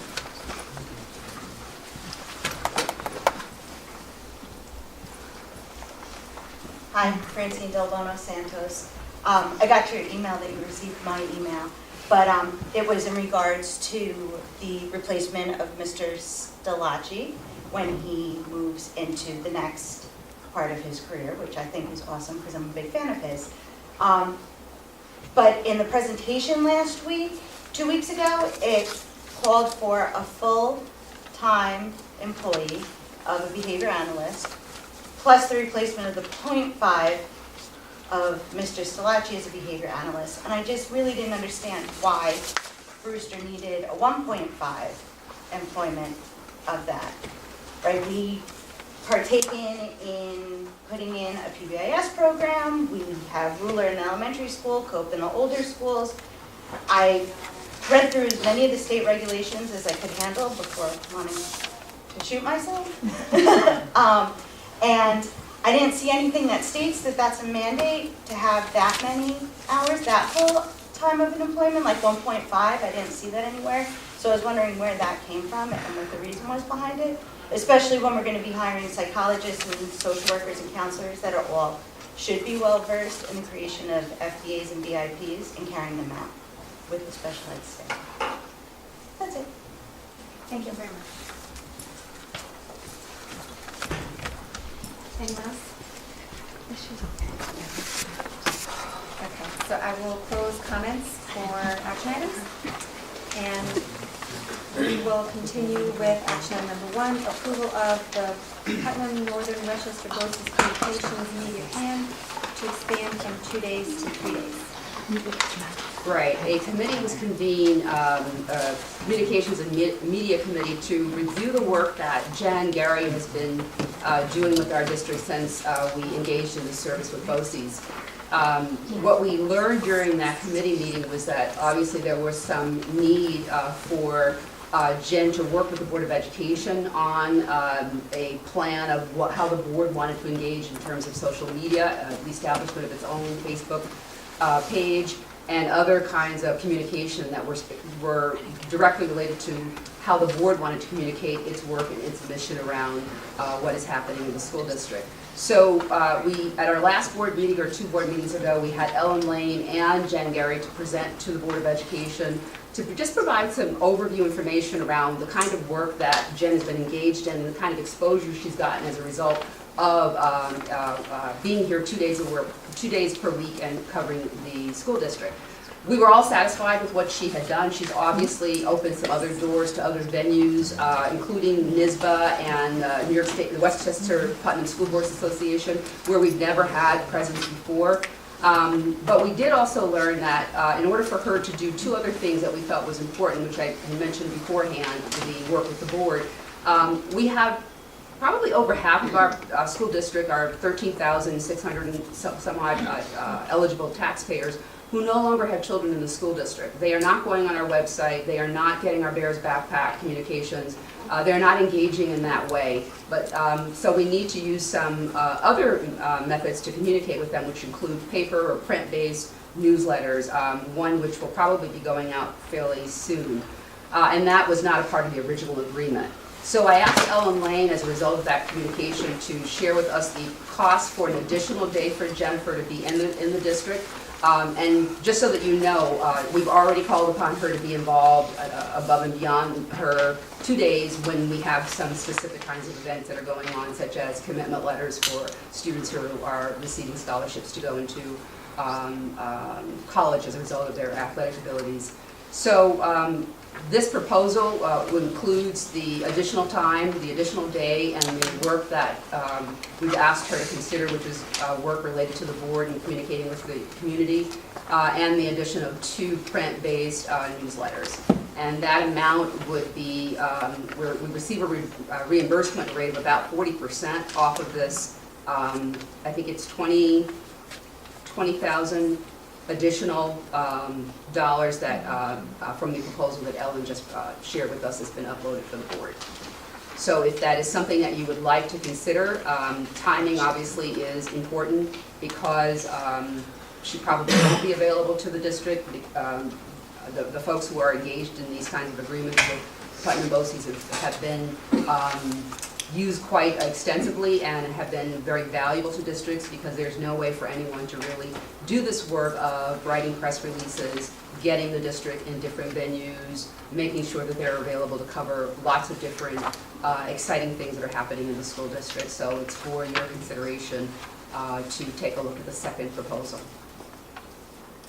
Thank you. Okay, so first I need a motion and a second, Diane and Glenn.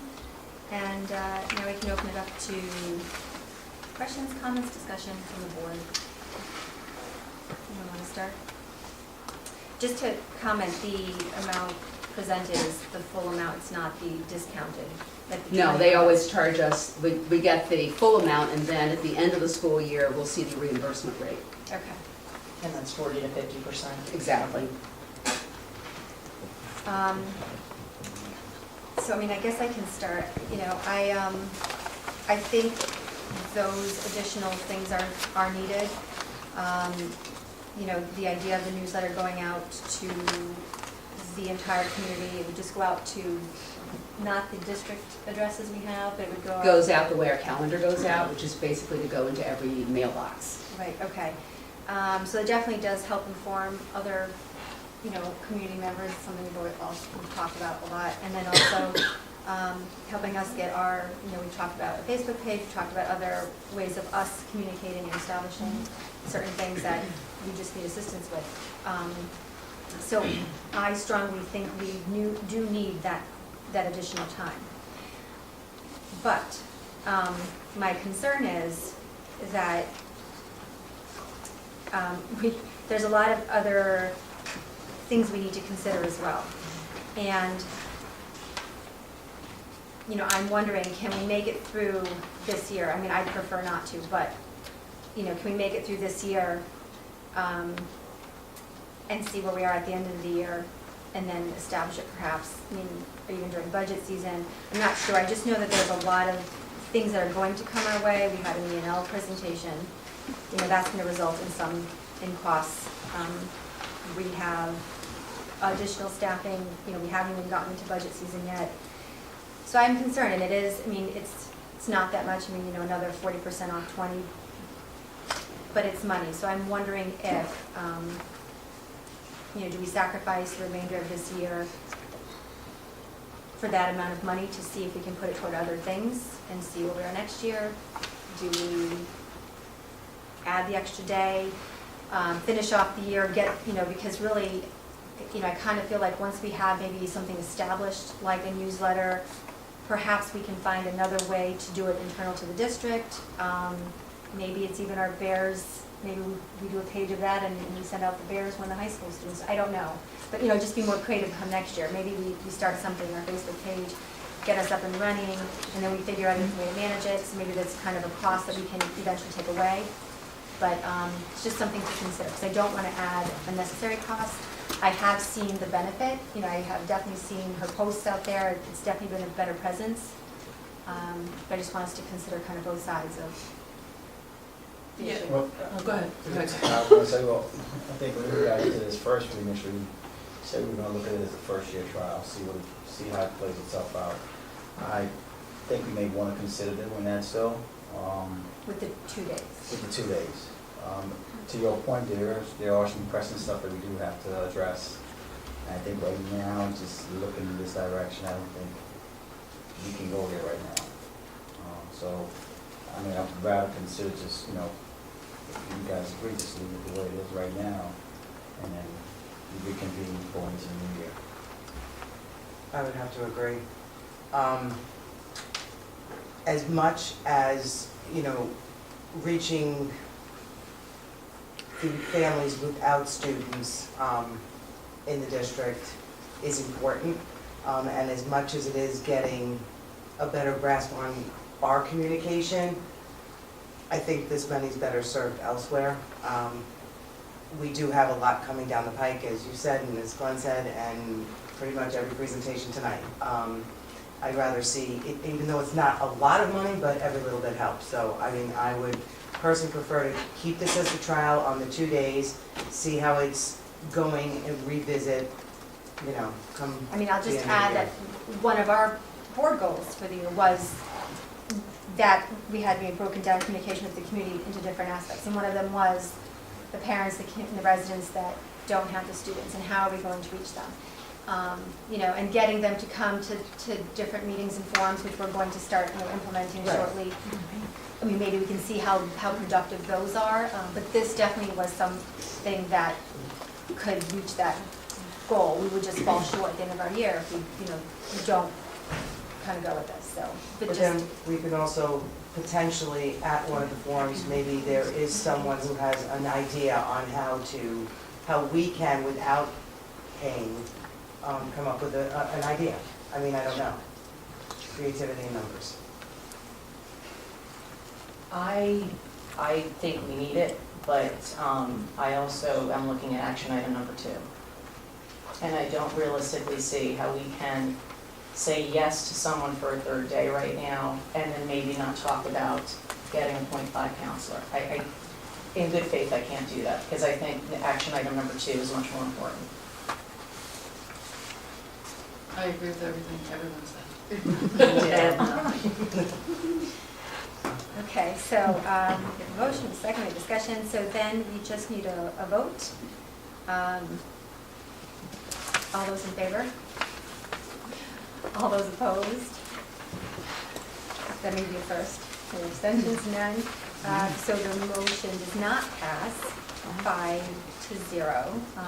to add the third day at this time. But perhaps during our budget discussion for next year, and as we get closer to the end of the year, we can bring it up again and evaluate perhaps even at that time greater needs that we see in the role. Okay, thank you. So now we move on to action item number 2, approval of staffing, ESSA, school counselors, special education, PE health, mental health, science staffing recommendations. Dr. Henning-Piedmont. Yes. In communication with staff members, administrators and teachers, a few items have come to our attention that we feel important to bring forward and to make the case for this year, for the 18-19 school year. Primarily, they have to do with the mental health needs of our students. As we know, they've increased, and going back a few years, this board approved 2 mental health counselors out of an abundance of care for our students and out of some, unfortunately, very upsetting events that had taken place. There were 2 suicides in one cohort. That was extremely upsetting and to all of us, and many who still have those memories of those events, as well as other kinds of incidents that happen with our children. What we know from our school counselors is that these issues don't just start when children enter and interface with the counselor for the first time in 6th grade. These issues have emerged over time. We know from the state documents, those have been shared and on our website, the Mental Health Education Literacy in Schools, linking a Continuum to Well-Being document that was released in July of 2018, makes the case for why it's so important for school districts to pay attention to the mental health and social emotional needs of students.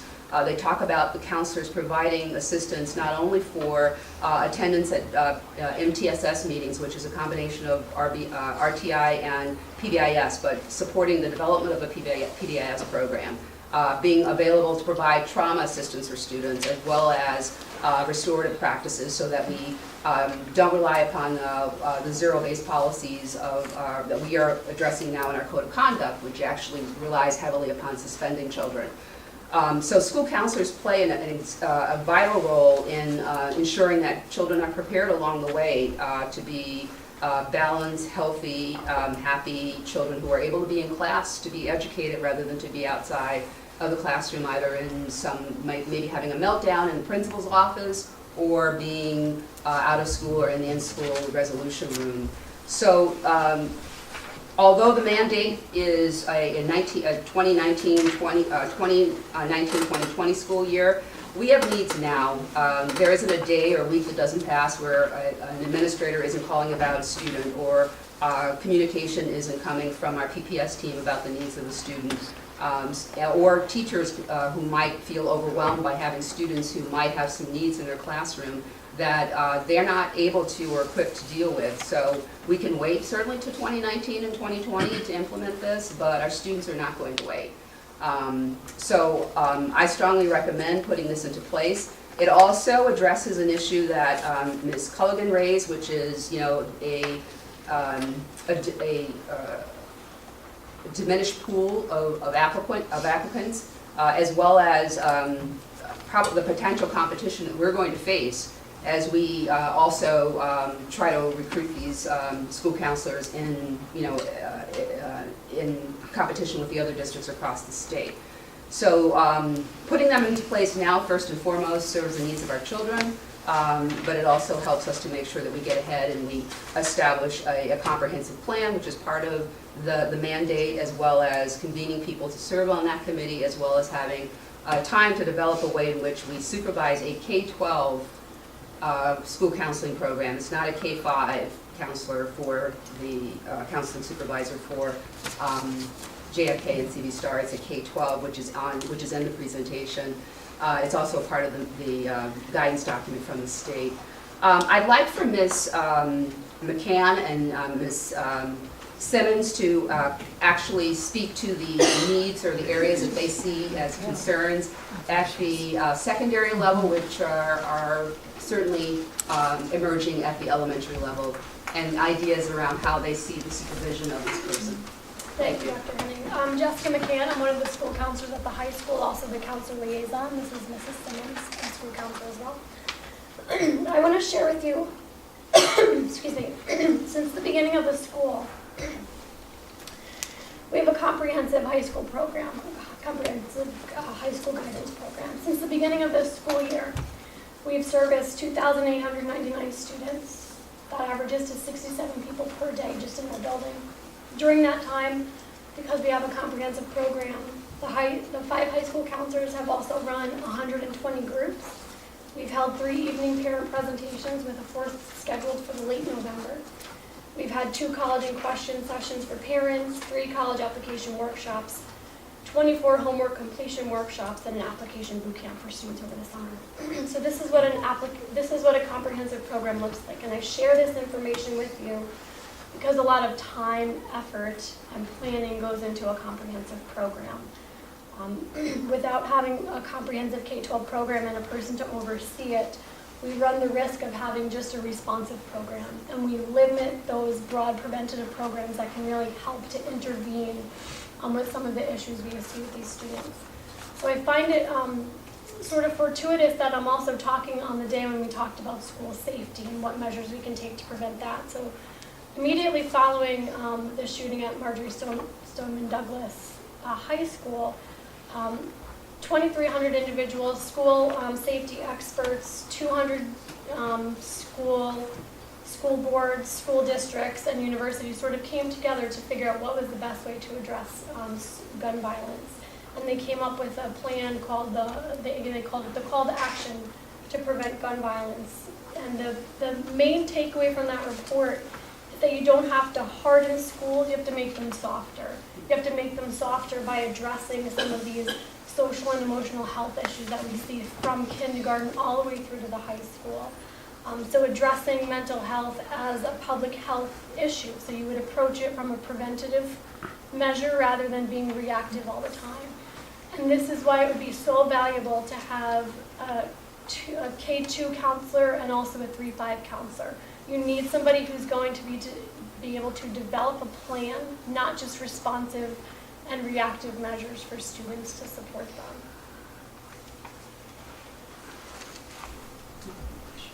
Your caseload is about, there are 5 high school counselors, and Ms. McCann, you're the high school counseling liaison, and Ms. Biaggi is the middle school counseling liaison.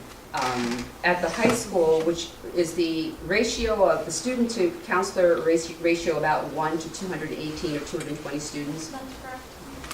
And at the middle school is probably similar? It's slightly higher. Okay, slightly higher, okay. And I mean, right now we have a K-8 mental health counselor, and her caseload is about 1 to 1,100. Yes, yeah.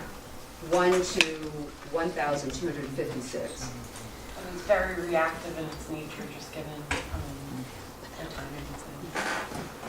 And if we only had one counselor who was divided between JFK and CV Star, it would be a 1 to 599 student ratio. That's the number of students in JFK, and the number of students in CV Star would be 716 students.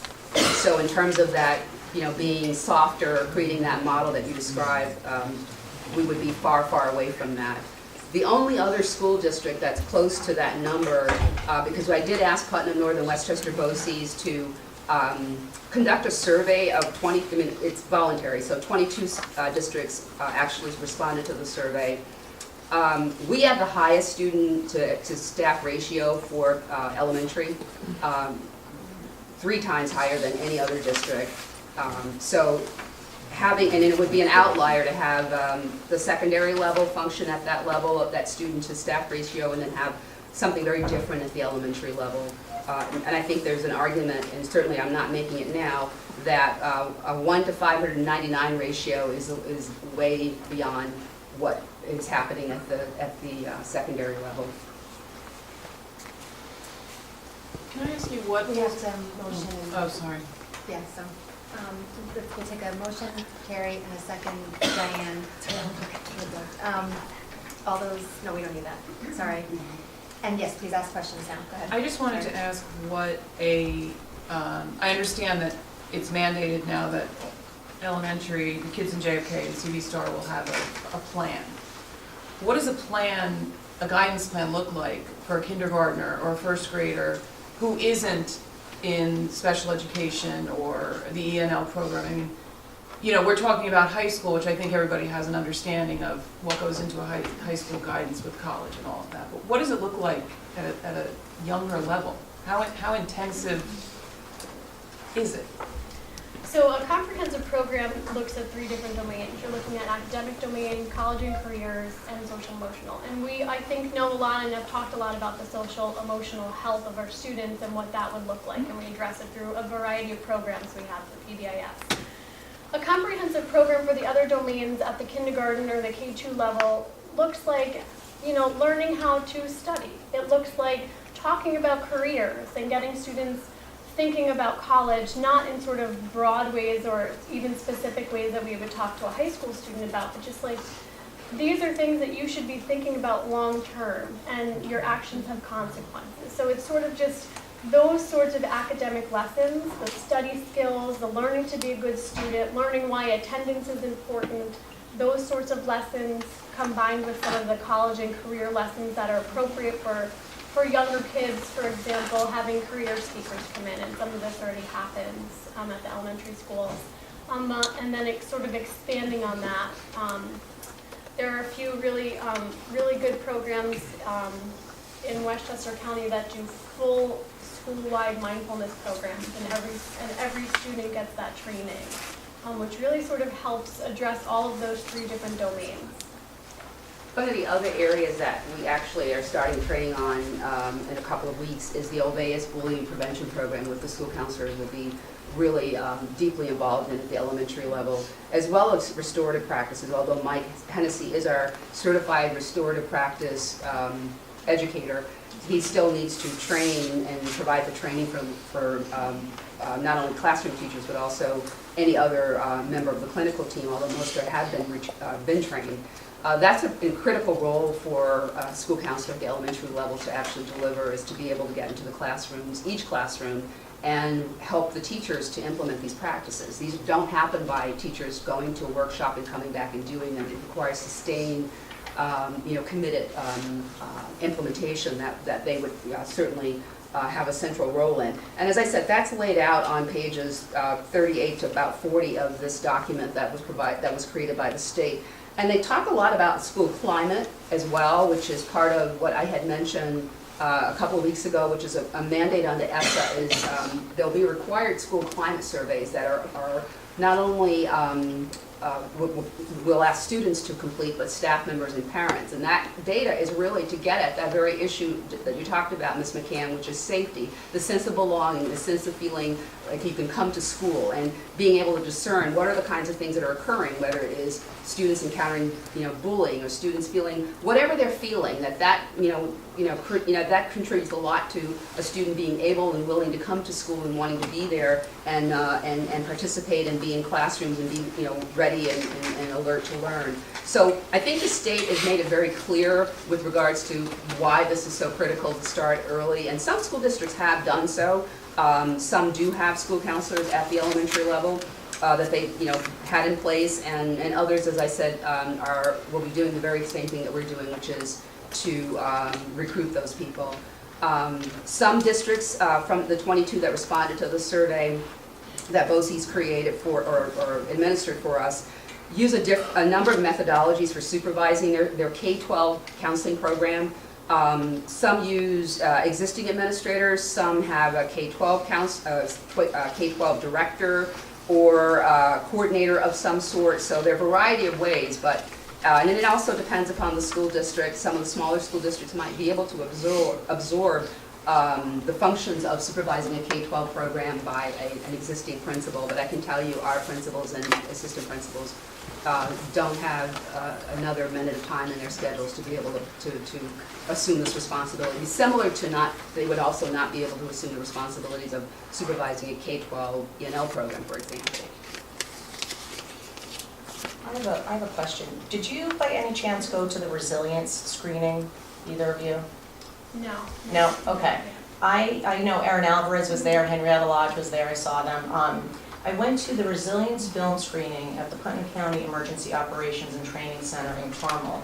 And it was put on by the county and by the Resilient Child Fund. And they talked about something called, this was the first I learned of it, something called ACEs, which is Adverse Childhood Experiences. And there are 10 defining categories, which you could probably speak to better than I could. But they're saying is what's happening is that kids are coming in, and this is common sense, with much more significant trauma than they have in previous years. They had 427 calls last year to Child Protective Services, and those were just the documented ones, not to mention all the other cases that went unfounded. The point I'm bringing this up is because they talked intensely about putting together a comprehensive intervention counseling plan to have something in place to address these issues. They jumped into it and said the interventions need to start in kindergarten because the symptoms typically show up in 3rd and 4th. So I think it's something, I mean, I'm personally in favor of the counselor. I know that there are a lot of, we've heard some of the issues that have been going on. We heard in the C-19 that the teachers have some concerns. So I think it behooves us to get a jump start on this because come June, July, and August, it's going to be slim pickings because we'll be fighting everyone else for the good candidates. Valerie, what were the numbers that you said for how many are in JFK and how many are in? There are 599 students in JFK and 716 in CD Star.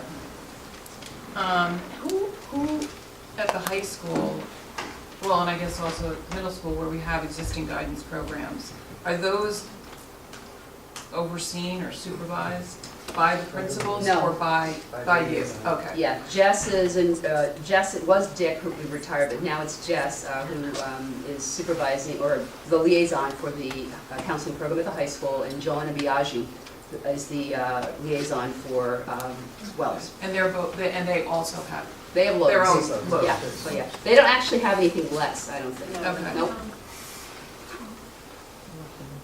The other challenge at the elementary level is that the social worker and the psychologist are primarily there to deliver mandated services to IEP students. Mm-hmm. Not that they don't see other students, but we have we have no barrier between them and the students. So if a student has a particular issue, of course the social worker or the psychologist is going to see them, but they still have mandated service responsibility, and it does the guidance document does recognize that there should be the use of the social worker and the psychologist should be, let's say, the third, a second or third tier intervention rather than being a first tier intervention. So that's another area that we should pay attention to. I just want to ask about the behavior analyst. We currently have Mr. Stolacci handling that. Is that a 0.5? Okay. That's changed. That's changed to the request is 1.0. We just appointed him to a full-time CSE chair. Right. So it's right, so it's. So we don't have that don't have- .5 anymore. We So- have, we'll have Liz speak to that in terms of what we're doing. Do you want to go to the podium, and you can talk about both the, thank you, Ms. Simmons and Ms. McCain. You want to talk about the behaviorist, what the behaviorist does, and the need for the school, the psychologist. Sure. Okay, so first I'll start with what a board-certified behavior analyst does, and that is the title that Mr. Salachi has had along with his CSE chairing role.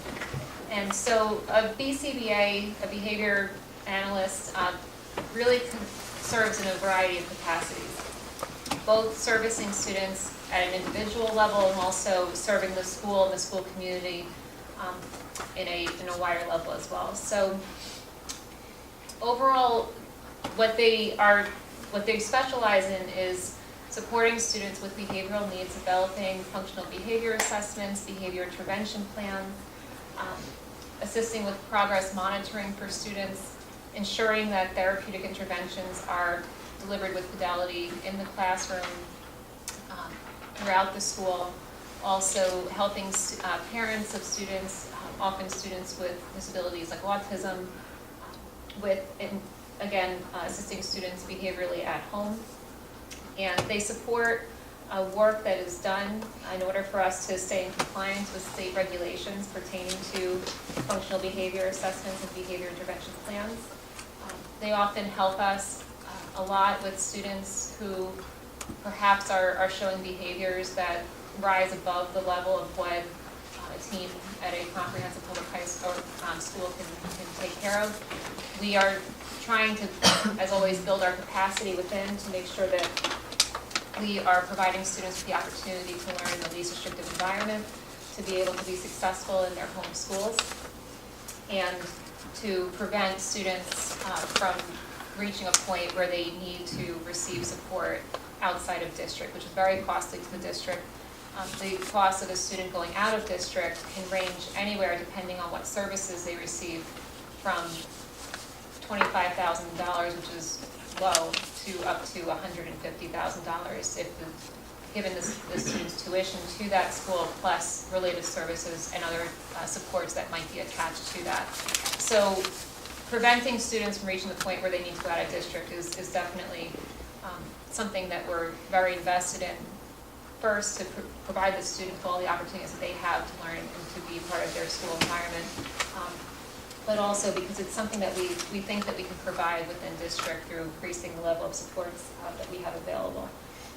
A lot of times if a student is showing behaviors and the conversation starts going in the direction of them going to an out-of-district placement, one of the key areas that's often discussed is, well, this placement has a behavior consultant attached to the program, or additional clinical supports like that. So we do feel that by enhancing the teams that we have and also adding the BCBA support that we have, that this would allow us to provide in district what in the past we've had to look at a district for at times.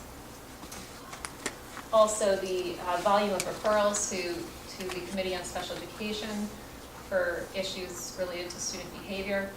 The BCBA can also support pre-referral interventions by consulting with teachers, developing class-wide behavior plans and supports for students before they reach the level of maybe even needing special education services. So the supports that a BCBA provides can, as I mentioned, take place on an individual level, can also take place on a larger scale, by the person being involved with consulting with the administration, the PBIS committee, the multi-tiered support system committee at the building, and also district-wide being support to parents.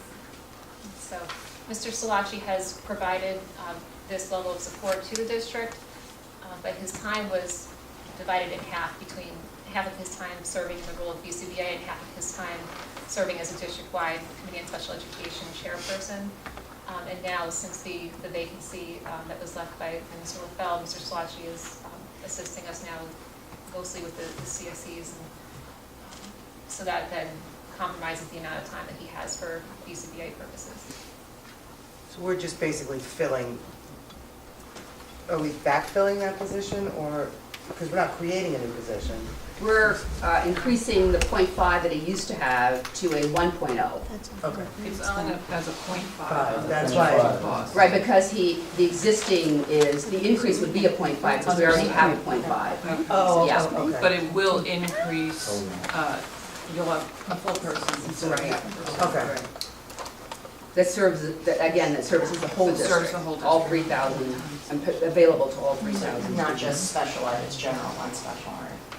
And I will also mention that in the past, we have also contracted with BOCES at times where the needs of our students require additional support, and that is also costly to the district. And it's financially beneficial for the district to have somebody in-house who works every day with the teachers, with the students, knows the buildings, knows the administrators, gets to know the families, rather than somebody who may be coming in and out and, making good connections, but not there every day with the students. And the consultants, Liz, that we've had before, were they full-time? Like, was it an agency that provided consultants? I can't remember. It's usually an agency, or it always has been when we've had to go through BOCES and seek outside support. And the process of having someone come in when we need them is delayed. So for example, if a student has a crisis and the teacher, the team, everyone's looking for help, it's rare that when we're working with an agency that person is able to come in that day or the next day. We have to go through the process of calling BOCES, calling the consultant, referring, going through that overall process to get the support in. Whereas if the support is already in district, the person is only a phone call away at that.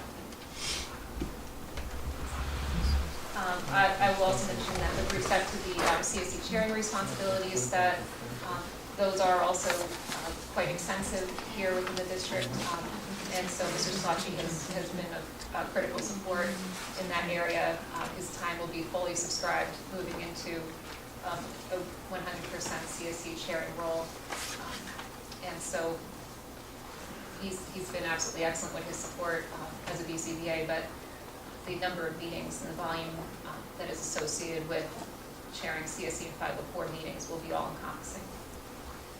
And Liz, for special ed, are you seeing greater needs? Are you seeing kids come in with more significant challenges? Yes, definitely. We are at the preschool level hearing more and more about the needs of students, both with respect to behavior, but also students who might be involved medically, or also students might be showing signs of autism spectrum disorders, and their need for early intervention is absolutely something that we're seeing even before they enter kindergarten. And then also at the early ages, we are every week, as Dr. Henning said earlier, intervening, consulting with the team, talking about whether or not a student might require a hospital referral or a referral to an intensive day treatment program. Again, we always strive to do everything that we can within district, but we have been encountering situations where we've been compelled, in the best interest of the student, to look beyond what the district can offer. Is the .5 psychologist, is that, where is that proposed to go? That's a district-wide, you can speak to that, Ms. Yes. So that person would serve as a .5 psychologist, and so their time as in the role of psychologist would be mainly assisting at the elementary level, where currently there's only one psychologist at each of the buildings, and also the middle school level. Again, just one psychologist there, each psychologist overseeing the needs for the 3 different grade levels. There are extensive needs for testing, evaluation, also counseling, that our psychologists are all fully subscribed with at this time. So the .5 psychologist would be able to assist with that, hopefully help the other psychologists and also this person as well to take more of a proactive role than one that is constantly involved with testing after receiving a referral. Psychologists are very well trained in instructional consultation, supporting teachers, supporting students, and they can serve a critical role in the building But if there is a large volume of referrals to the community and special ed, as we have seen, their time can be completely occupied with that. And in recent years, we have needed to refer to, again, BOCES to bring in some support with completing our evaluations for students with IEPs, because we're restricted by legal mandates, to complete everything within a certain amount of time. And at times when there's a huge influx of referrals all at the same time, sometimes it's not possible within the time frame for one person to complete it all. So we've needed to seek some outside support with that.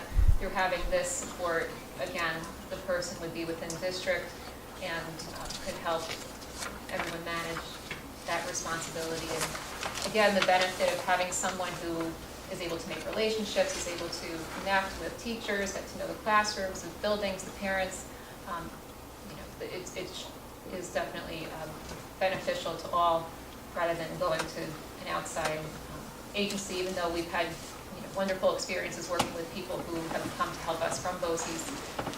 There's never the same impact that having somebody who's there every day and getting to know everyone can offer. And that 0.5 psychologist and 0.5 CSE chair would be combined, and that would be completely appropriate. Right. And with respect to the CSE chair responsibilities, myself, Amy Osuli, Assistant Director, Mr. Salachi, we are chairing CSEs and also 504 meetings across grades pre-K through 12. And at this time, our time is also fully subscribed with that. So by having additional support in that area, we would be able to allocate the time of the PPS leadership team towards assisting more with the buildings, with the teams, and overseeing the additional staff. How many 504 and CSEs do you have, across the year? So district-wide, it depends on the amount of current enrollment, which can change by the day, but we have had approximately 400 classified students with IEPs across grades K through 12. And so up until recently, when Mr. LaFell vacated his position, for the 3.5 of us who were chairing the 400, sharing meetings for 400 students, plus the 504 students district-wide, we were basically managing a caseload of approximately 115 students with IEPs only, not including students with 504s.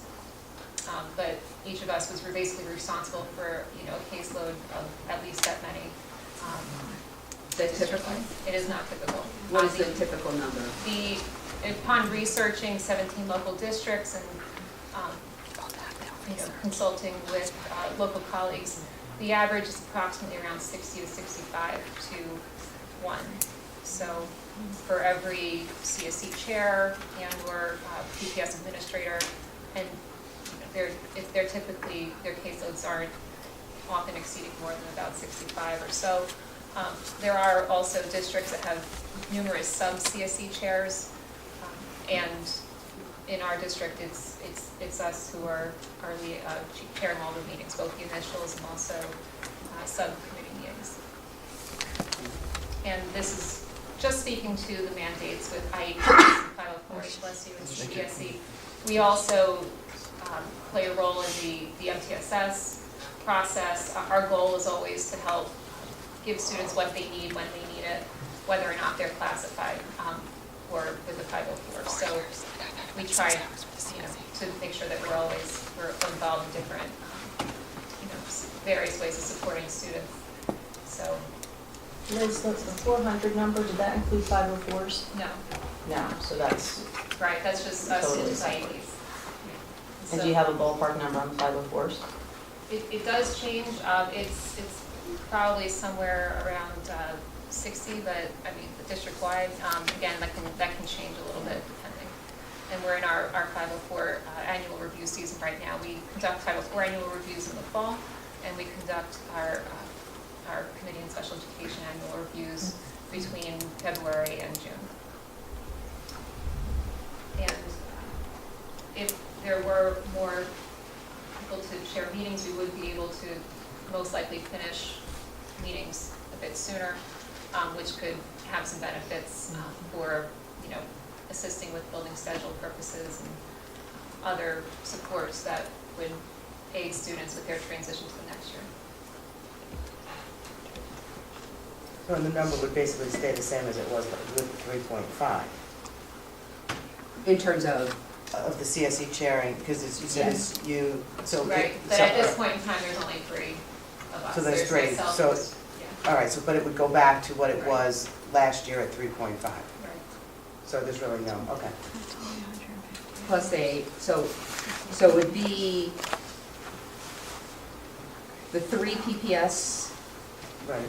Administrators, and then the .5 CSE chair, .5 psychologist, and 0.5 addition of behavior. So it would be a 1.0 behaviorist, a 1.5 CSE chair, 1.5 psychologist. So it would be a 1.0. Okay, all right. I was just trying to match up my numbers. So we are adding We are. 1.0. Equivalent of 1. The equivalent of 1, right. Right, when you're adding the, yeah.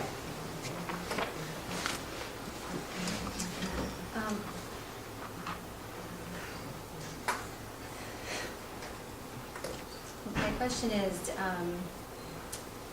I'm just stuck. And I don't disagree with the needs. I agree, I get it.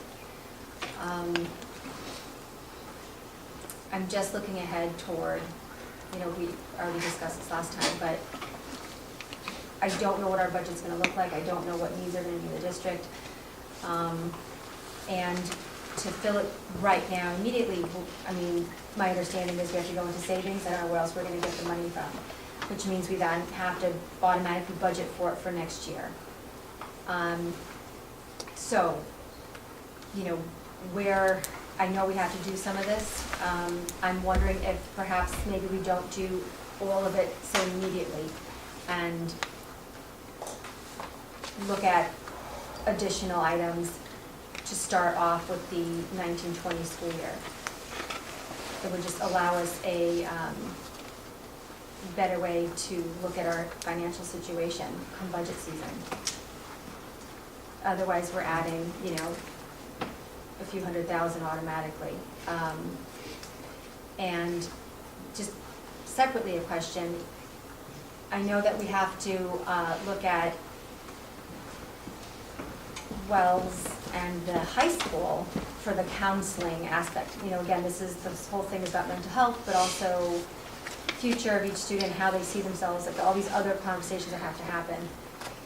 I don't say our one person's going to do anyway. So it seems like there has to be a program that comes into place, with the committee that ultimately convenes and will involve teachers and other employees. It's not one school counselor handling, even if it was K2 or K6, all those students. There's going to have to be a bigger picture of others and everyone involved, and how are we going to get that information and communicate with every individual student.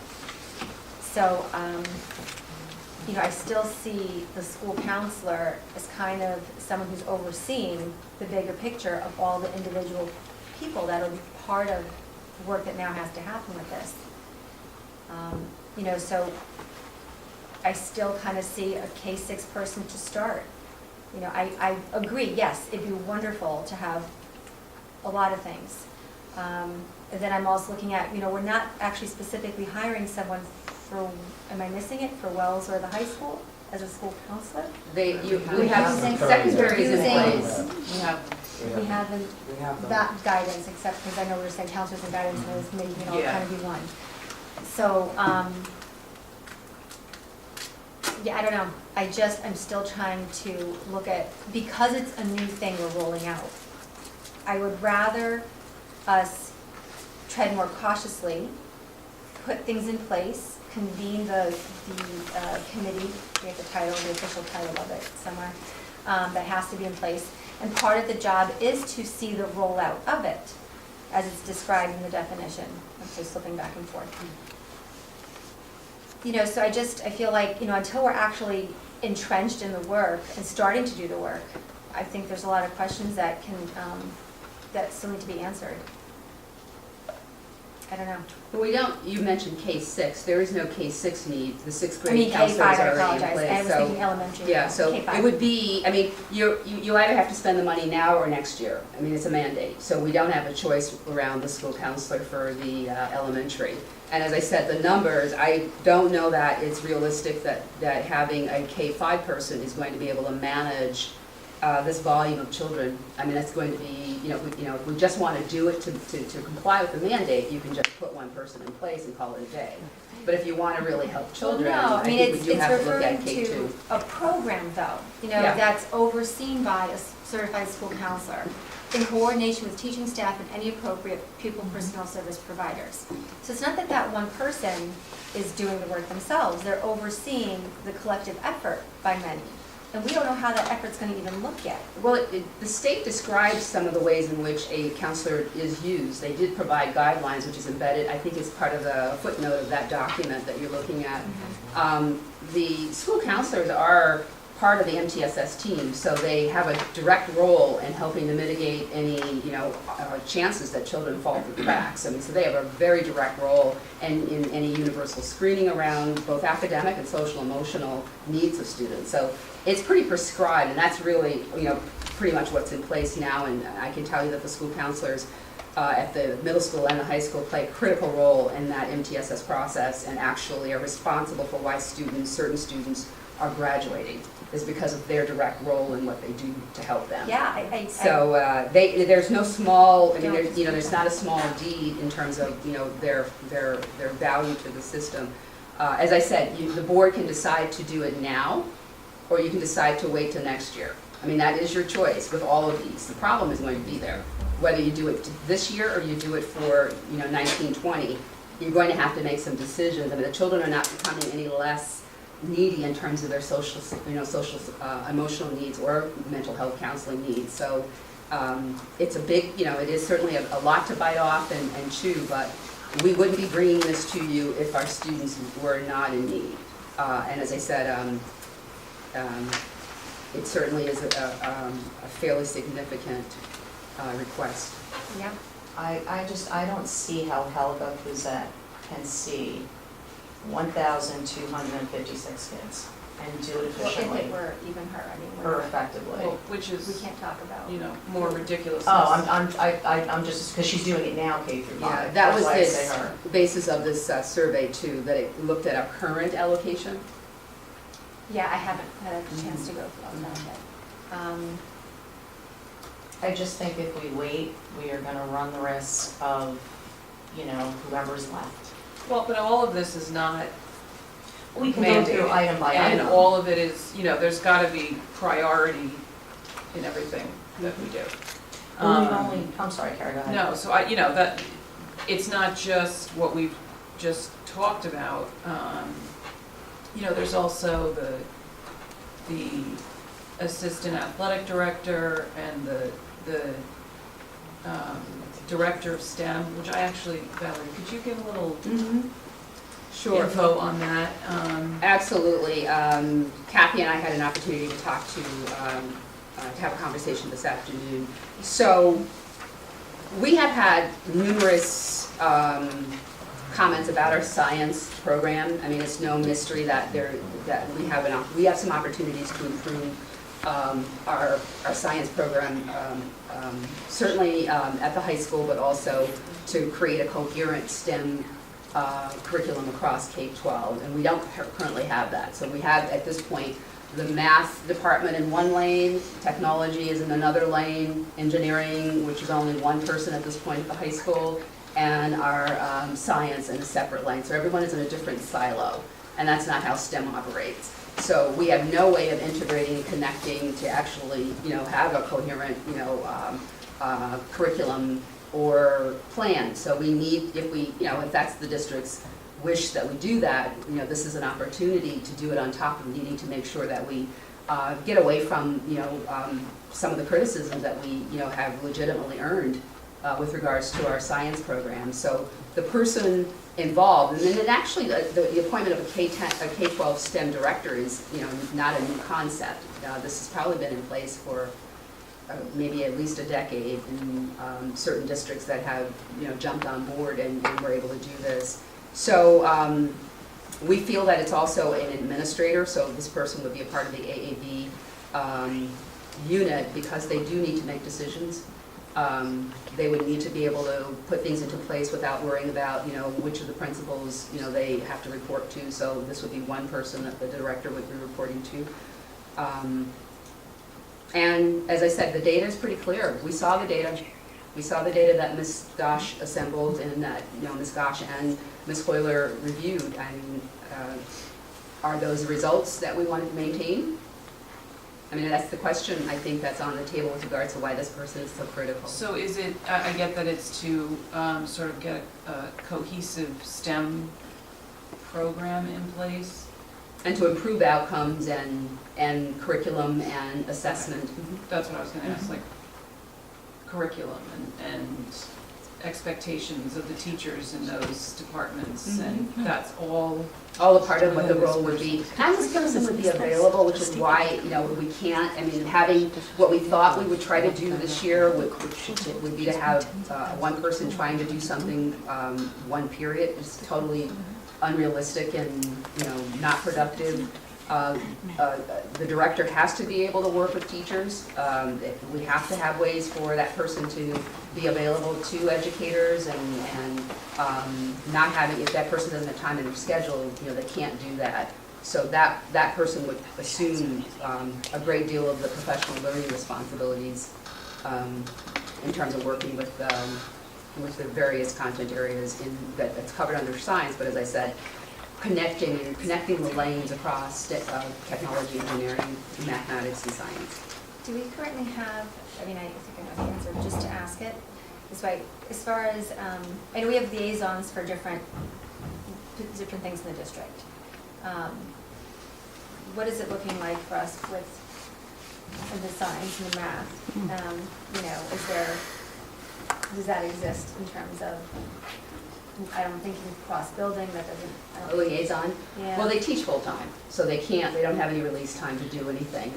Other than what they're assigned to, which is to be, they oversee the content area in terms of, whether it's materials, text, they prepare the budget with the principal. But they're not able, they teach 5 periods. They're not able to, and if they're at the high school, they're probably covering the other, with the other periods that that they are free. So they really don't have time outside of their teaching day to do any of the things that are described under the director of K-12 STEM. And the technology and engineering is really not even a separate category. No. There are no liaisons there. It's just math covers the technology side and science covers the engineering side, I think. Well, actually, the teacher who is teaching the engineering class is a math teacher. Okay, because I know at one time it was, I thought it was supposed to be something, but, all right. And we lost the district-wide instructional technology position last year, so we really don't have anyone in that department. Jim's team is doing amazing work, but you heard how they spend a lot of their time. So they're not actually able to be in the classroom to assist. It's listed as a stipend, right? So what does that imply? Well, in that version, after another conversation, we moved to, certainly that could be, an idea to consider because we currently have a K-12 E&L specialist, for example, that are at TOSA, teachers on special assignment. That could be how we manage that, if that is something that the board, sees as one of the priorities that may, can wait. And my other concern is that we do have a very talented person in the district who has an administrative certificate. And I think we need to, worry about holding on to our talent as well. And I wouldn't want that person to find a position in another district because I'm pretty much imagining that a STEM director or a STEM coordinator is someone that other districts are going to be looking for as well. And why is it that you think that that position can't be a teacher in that position as opposed to a director? Because of the functions of the role, that this person has to, you know, direct and make sure that they're the authority basically over what they're asking to be done. They can't have the principal then being the person who intercedes when that person encounters, you know, someone who might have a different, you know, thought about what the priorities are. Understood. Victor, how are we in terms of money? Where is this money gonna come from, and would we be financially okay if we went with this? So most of these would be considered ordinary contingent expenses because they're mental health supports. So as like Sonia mentioned before, we would amend our budget and draw the money out of our savings account, out of our fund balance. Okay. And are you okay with that? Well, you're never okay with it. My Well, that's role- for the mental health positions, you said for some of them. Right. The others, finish the sentence. Well, my role is to tell you how much things cost, and that's, you know, that's where my role is. Well, is this a major setback? Significant? Like, is this going to, if we, let's say we approved all of this, where does this leave us aside from?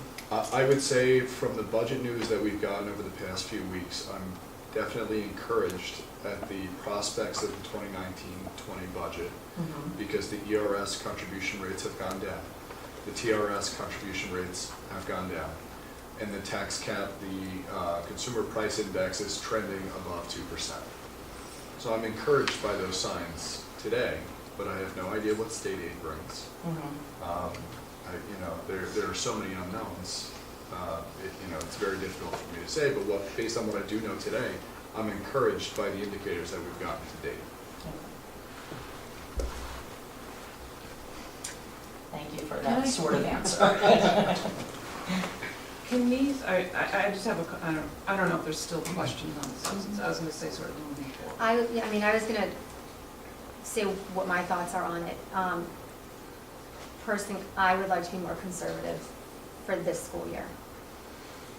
Yes, it is a decision of do it now or do it later, perhaps, but I still would like to be more conservative right now because we're literally drawing on savings.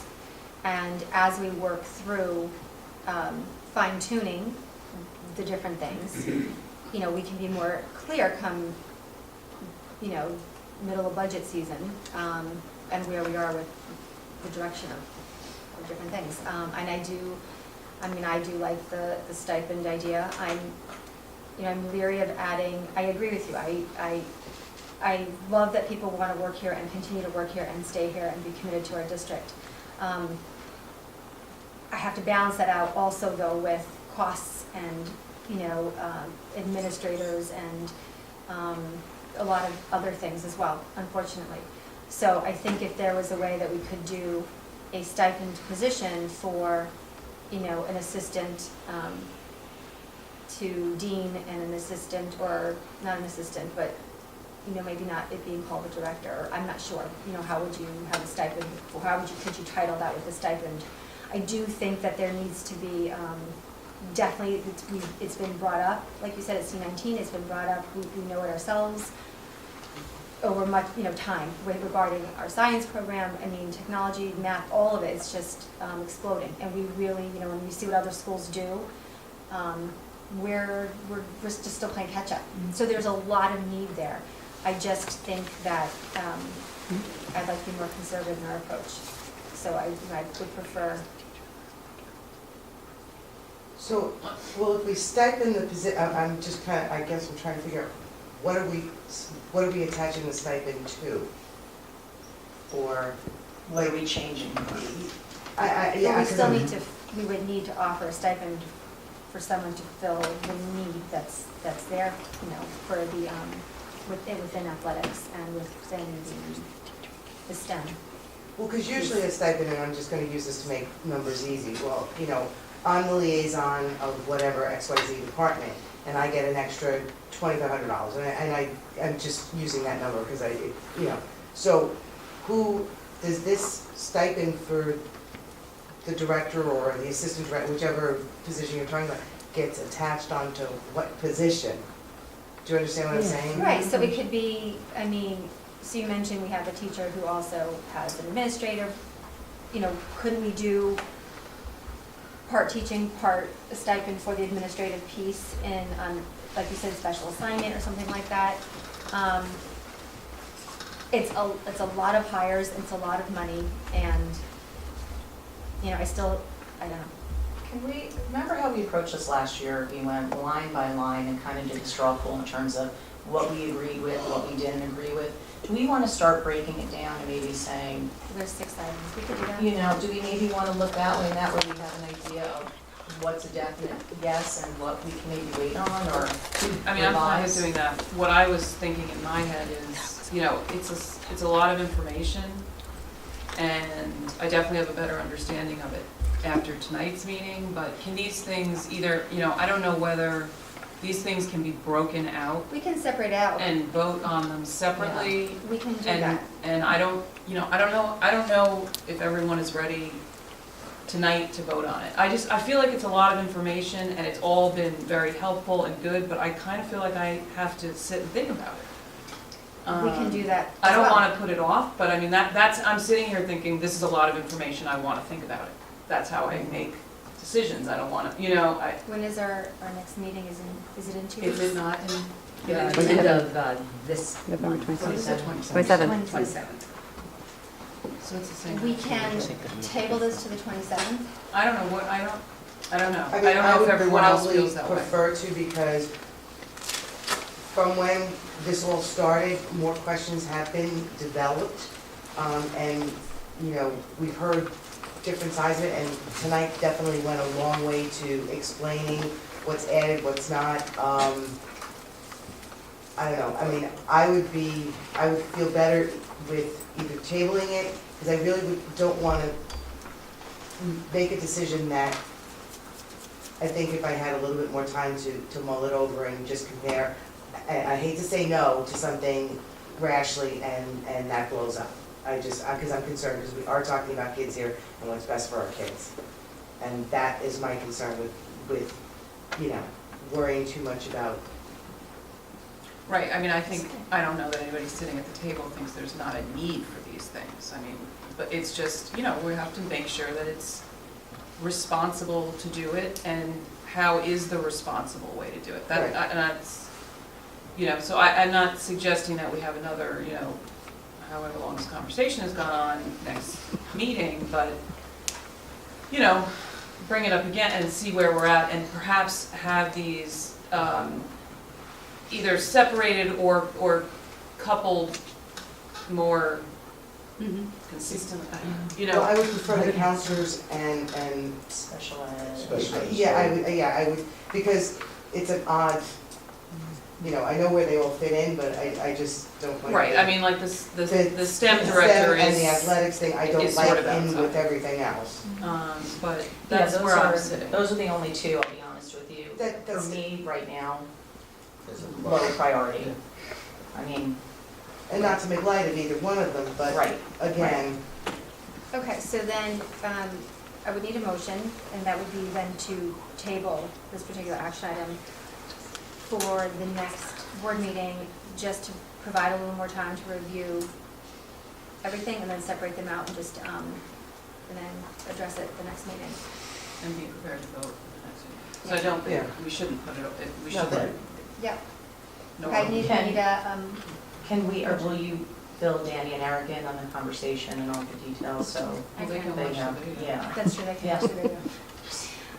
So you see a motion though to table the action item number 2. Glenn, and a second, Diane. Okay, all those in favor of tabling until the next meeting? The motion passes 5-0. Thank you for all the Thank you. information.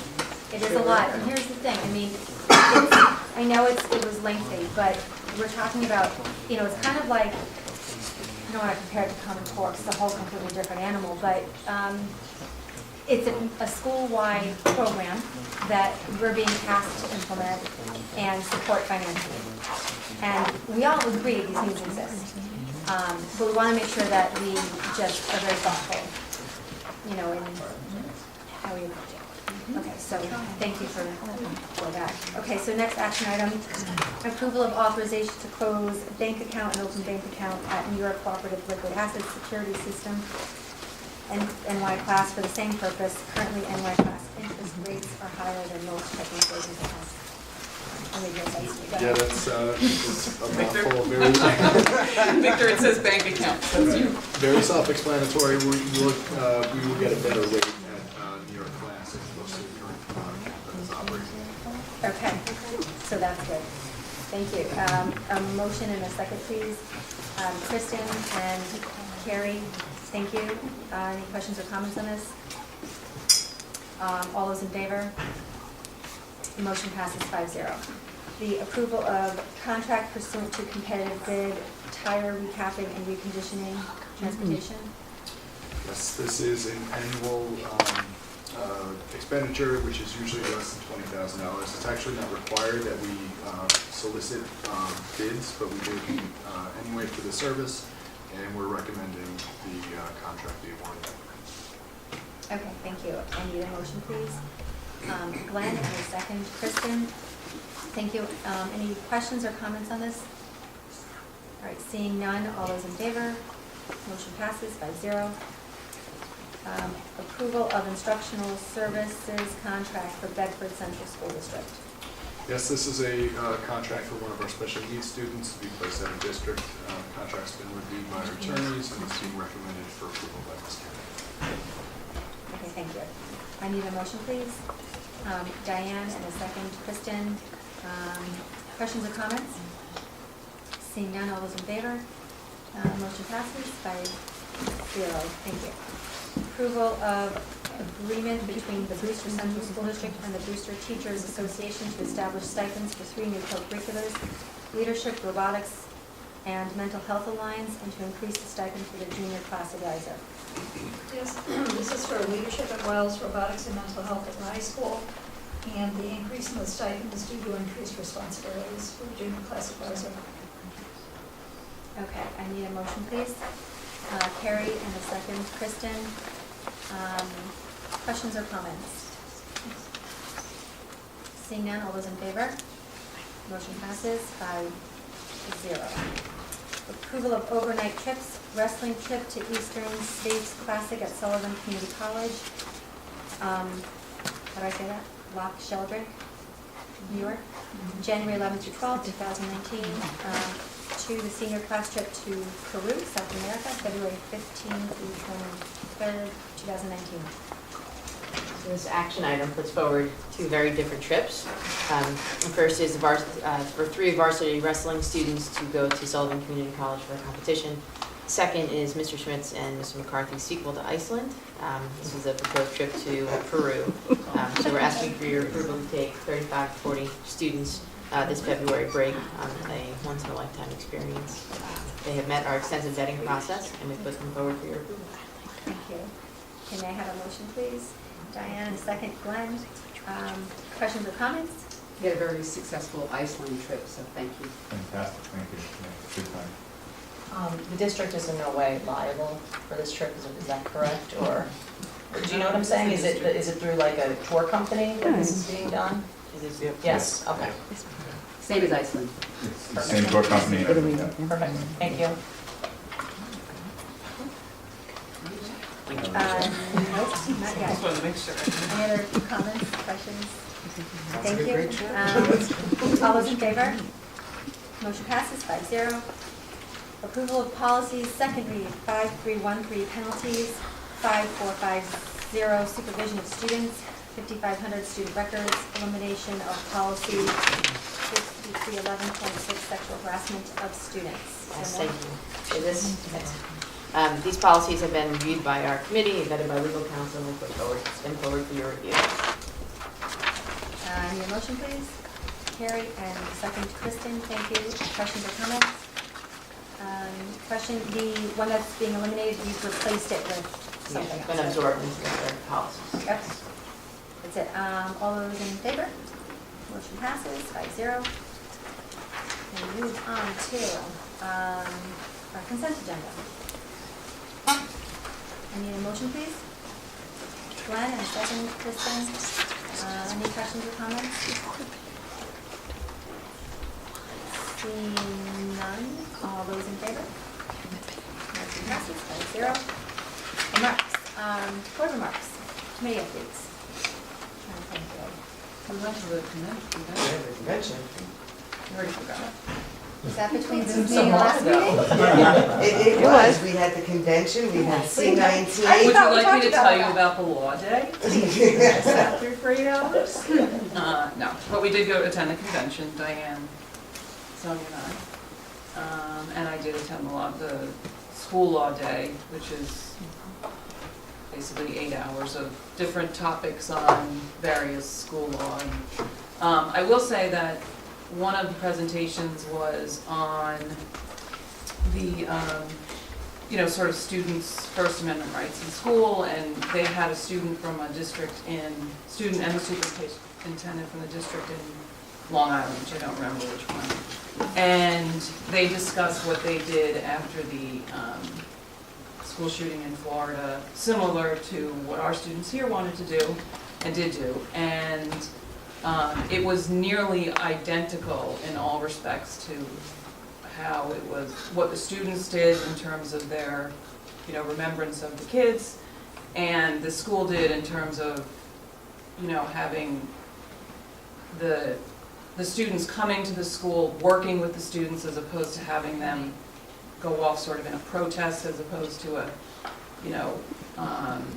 cooperative, and they discussed the security measures that were put in place. So it was very good. The student was excellent, and, it was nice to hear from my perspective that we had handled it in so much of a similar way, and they had been selected to discuss it at a presentation from the New York State School Board Association. So I thought that was good. There were, other very helpful topics, I won't bore you with all of them, but the school law presentation was well done. Anything else stand out? Well, I attended one, which was alternative fundraising activities and alternative revenue streams for school districts, what we are allowed under the law to do. It's not as simple as, bringing in the money, the way we would like to. Our attorneys actually were the ones that spoke, so they, gave some helpful hints. It's, interesting to see what some districts can do when they're way up in, upstate New York that we can't do here. Why is there a difference? Because they don't know that they're not supposed to be doing it.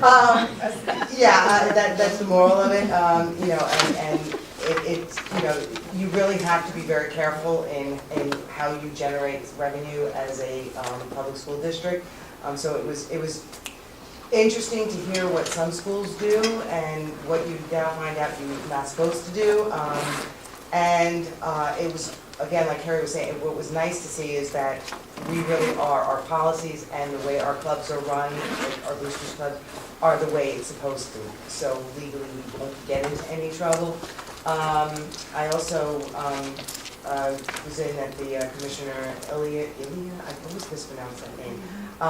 And I mean, it was a very informative speech, but one of the things that was an actually interesting thing, somebody had brought up a question about looking to have the SROs and the SPOs BOCES aidable. And she did say that, she would, would be in support of and trying to influence that, way of thinking. So that was kind of good news. So, I mean, there, again, topics were wide and, a lot of interesting topics, a lot of great networking went on, so it was interesting. Michelle, now you attended, is there anything that stood out for you guys? No? Yes? We were in an ESSA presentation with Ira Schwartz, who reviewed fairly extensively the expectations under ESSA. We also were at a presentation for the New York State Teacher of the Year, who was came to the country as an immigrant and came with 2 pairs of pants and I think $10 or $20, and went on to seek the American dream, and was for the first time, and I think in a long time, a teacher from New York City was selected. So that was really interesting. Others that we were shut out of, actually, because they were... It's quite It was crazy. Yeah, they looked really interesting, so, but it was good to see, you know, others and to talk and have, you know, a chance to kind of get a sense of other things that are happening in other school districts. Did I miss anything, Michelle? So yes, thanks for reminding me. I'll add that we had our last C19 meeting, and it went well. We were discussing math, K-12, and just the thoughts about how, you know, we're working to align the program so it's, you know, speaks to every grade level. And I think you mentioned, earlier, I'm not sure, things becoming a blur at this point, but how some of the things that have come out of it are just different needs that get missed in other conversations that happen in the district. So it's been helpful in that regard, and we'll be setting up another one soon with Susan's help. Yeah, so that's it. Do you have anything to? You mentioned earlier you went to that presentation, so. Yeah, no, I It was fun, but yeah. go on about that. That was, it was really good.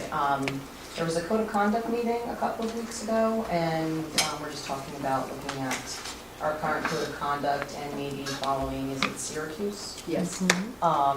Syracuse's model, because it's pretty much exemplary. And talking more about, instead of being so reactive, trying to be proactive with some interventions, because a kid can do something you can suspend them and they're just gonna be stuck at home all day doing what they're not supposed to be doing. So I think that's sort of the goal for the group right now. That's great. I agree. One last comment though from me. Oh, yeah. I actually saw, this was amazing, go. and I have to tell you, the ending, it actually was, it was so moving, and it was honestly the best drama I have seen in a long time. So I just figured I would They, I wonder if they'd look into taking it kind of on the road.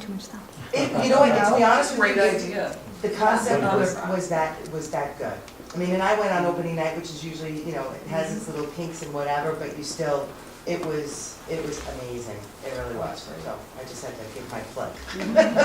They're probably going to be nominated for the Metropolitan Awards. I mean, it just. We're all quick. Did we go to a dinner? Oh, we did. We had, we had the superintendent board's dinner, also with the speaker.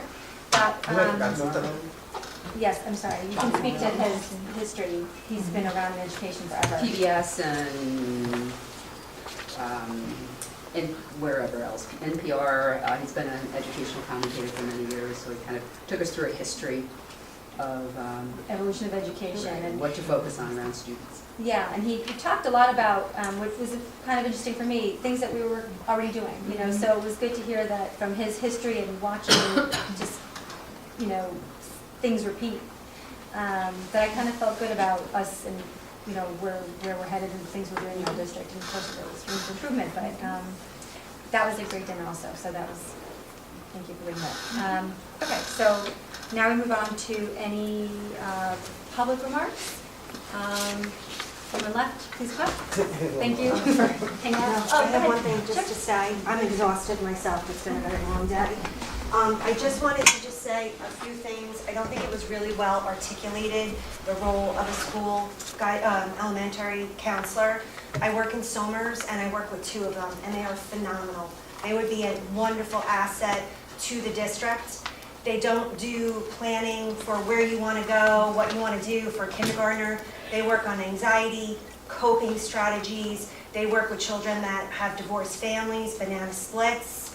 They work with me, the speech pathologist. They work on social groups. They're part of the care team.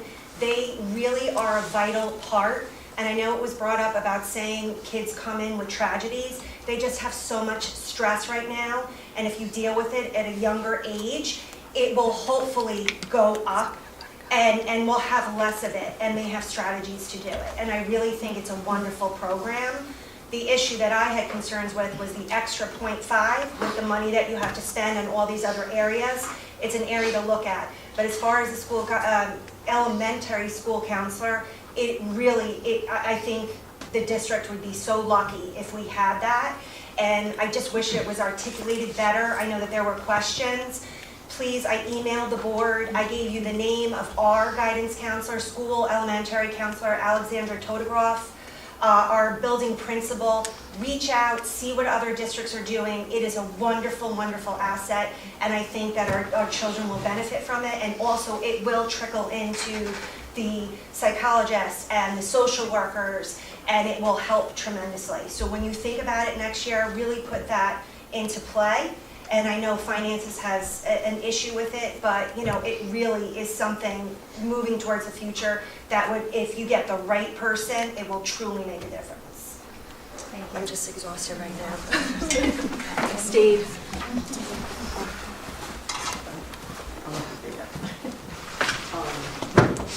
Y'all know me, science nerd. Trisha O'Connor. I heard what you said about the STEM coordinator, and I can't believe I'm going to say this, but I don't know if that's really a necessary thing. I work in a district, we don't have curriculum coordinators anymore. We have instructional leaders, who are teachers, kind of like our liaisons in Brewster. We have a dynamite science program. We don't have a STEM coordinator. We don't have a math coordinator, ELA, social studies, which is another question. If you're going to get a STEM coordinator, why not an ELA or social studies curriculum administrator, which we used to have, but when budgets got tight, districts eliminated that. To tack on to what Karen was saying, I think it's important to look at other districts and what they are doing and how they are doing it. There is no curriculum that a STEM person is going to create. Math is Common Core, science is the NIST list coming down the pike. That is the curriculum. The question is, are the teachers going to be held accountable for implementing the curriculum correctly? The NIST lists have been coming down the pike. We have been pulled out 6 days per year, my science department, for the last 5 years to try to implement this curriculum. We have another few years to go. The elementary exams are going to be on us. The 5th grade and 8th grade exams are going to be on us in 2022. Earth and Bio in 2023. Chem and Physics in 2024. Now, whether or not Brewster decides to take on those regents again, that's obviously a district decision. But we have time to roll out the NIST list. The state learned from the ELA and Math Common Core debacle not to just spring it on us, to roll it out gradually. I don't know if that has been getting done, but I don't know if the STEM coordinator is the person to do that. I think just using consultants, like we use Dr. Helen Pashley, who is, you know, God to us, and rolling it out properly, and having the science teachers be held accountable for common assessments and working as a department. That's, I think, more important at this point. I can't believe I'm saying this, but I think we can use the money for the counselors. Thank you.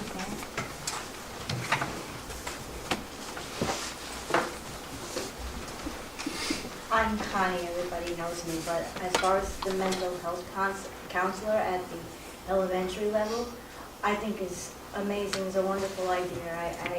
I hope that, you know, you go with it, because it could probably help eliminate a lot of the stuff that gets into the middle school if it's caught earlier. I'm sure, you know, it would eliminate a lot of that. You know, and like in today's world, like everyone was saying, these kids come in with a lot of baggage from babies, and it's a shame that, you know, we could do something to help. I'm all for it. Thank you.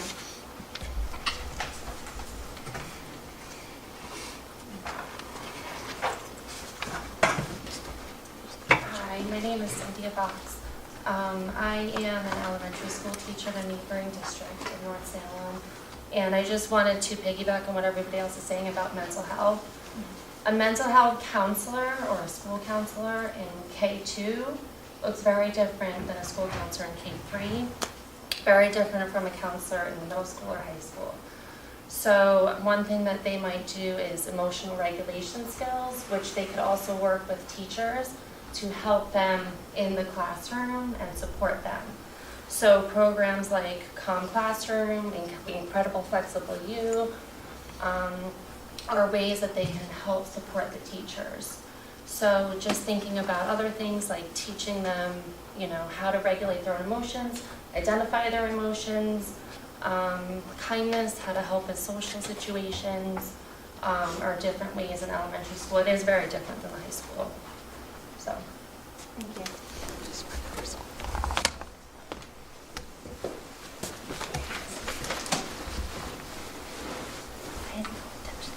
I always feel so bad following up after all these serious questions. But I wanted to, once again, on behalf of the boosters, we had the annual inspection today. I wanted to appreciate to this district, the board, the high school particularly. It went very well. And particularly to thank Captain Brian Garrison, who's related to one of the cadets that came and did the inspection. It was very appreciated. Over at the cross country, Patrick Ford, who finished fourth in the division, went up to states, and he did extremely well for an 8th grader. So I know we'll have him for a number of years. I want to piggyback on the letters. It was fantastic. It was original, written by a local playwright, and a number of people at the school participated. It was done on Veterans Day. It was fantastic. Also on that, we have Once Upon a Mattress over at the middle school, Friday, Saturday. Make sure you get out to see it. I just wanted an update or a question related to the softball and the baseball fields. Wanted to see how we were proceeding and the expectations for use come the fall. One quick question on the use of facilities. I saw that a number of groups were using it. Does the district collect any money? Is there fees involved? I would assume they pay for the janitors and everybody related. It would be a small source of income, but is there any income related to that? And a silly one, what is that thing outside of JFK? I don't know what it is, but it's right by, it makes me crazy. Does the fan power something, or does the thing power the fan? I have no idea what it is. So I just wanted to see if somebody knew what it was. Thank you. Inquiring minds. Yes. Thank you, Fred. Makes me crazy. We waited all night for that question. Anyone else? No? Okay, so I'll close up public remarks, comments, and Victor, what's that thing? Okay, so the light post, it's a light post at JFK. It's a energy independent light. It operates on wind and solar power. That's what that is. Interesting. Can we invest in a sign that says that? Everybody talks about it. I think we'll all pitch in and we'll give you the money to pay for it. And then the baseball, softball fields, So, yeah. so the fields are certainly behind schedule. The rain has obviously compounded all the issues with that. At an October board meeting, a change order was approved by the board to install sod instead of planting seed, which sod will allow us to use the fields more quickly in the spring. However, the caveat that our architects gave us at their last presentation in September is that it's all dependent on the weather. The sooner the ground warms in the spring, the more likely they'll be able to use the fields in the spring. But we've already discussed postponing all of our home games and trying to have Mr. Berardo work with the Section 1 schedulers so that our home games are pushed back for later in the spring. That would allow us to use those fields. Similar to what we do with the football fields. Correct, correct. And then the last one? The fees. Yeah, use of facilities. Yes, we do charge for use of facilities. The fee schedule's on the website under the facilities website, and those facility users, there's a set schedule. It's within our board policy, 1,500, and it covers the cost of both custodial support and also the actual use of the facilities. Thank you. And it's a very small amount of money that's collected. Thank you. Okay, so I need to make a motion. We have executive session to review, we have to come up with a meeting with BOCES for our superintendent search, come up with our ad and review the surveys, and we will not be coming back for an action. So I just need a motion to adjourn to executive session. Diane, Carrie, all those in favor? 5-0. Thank you very much.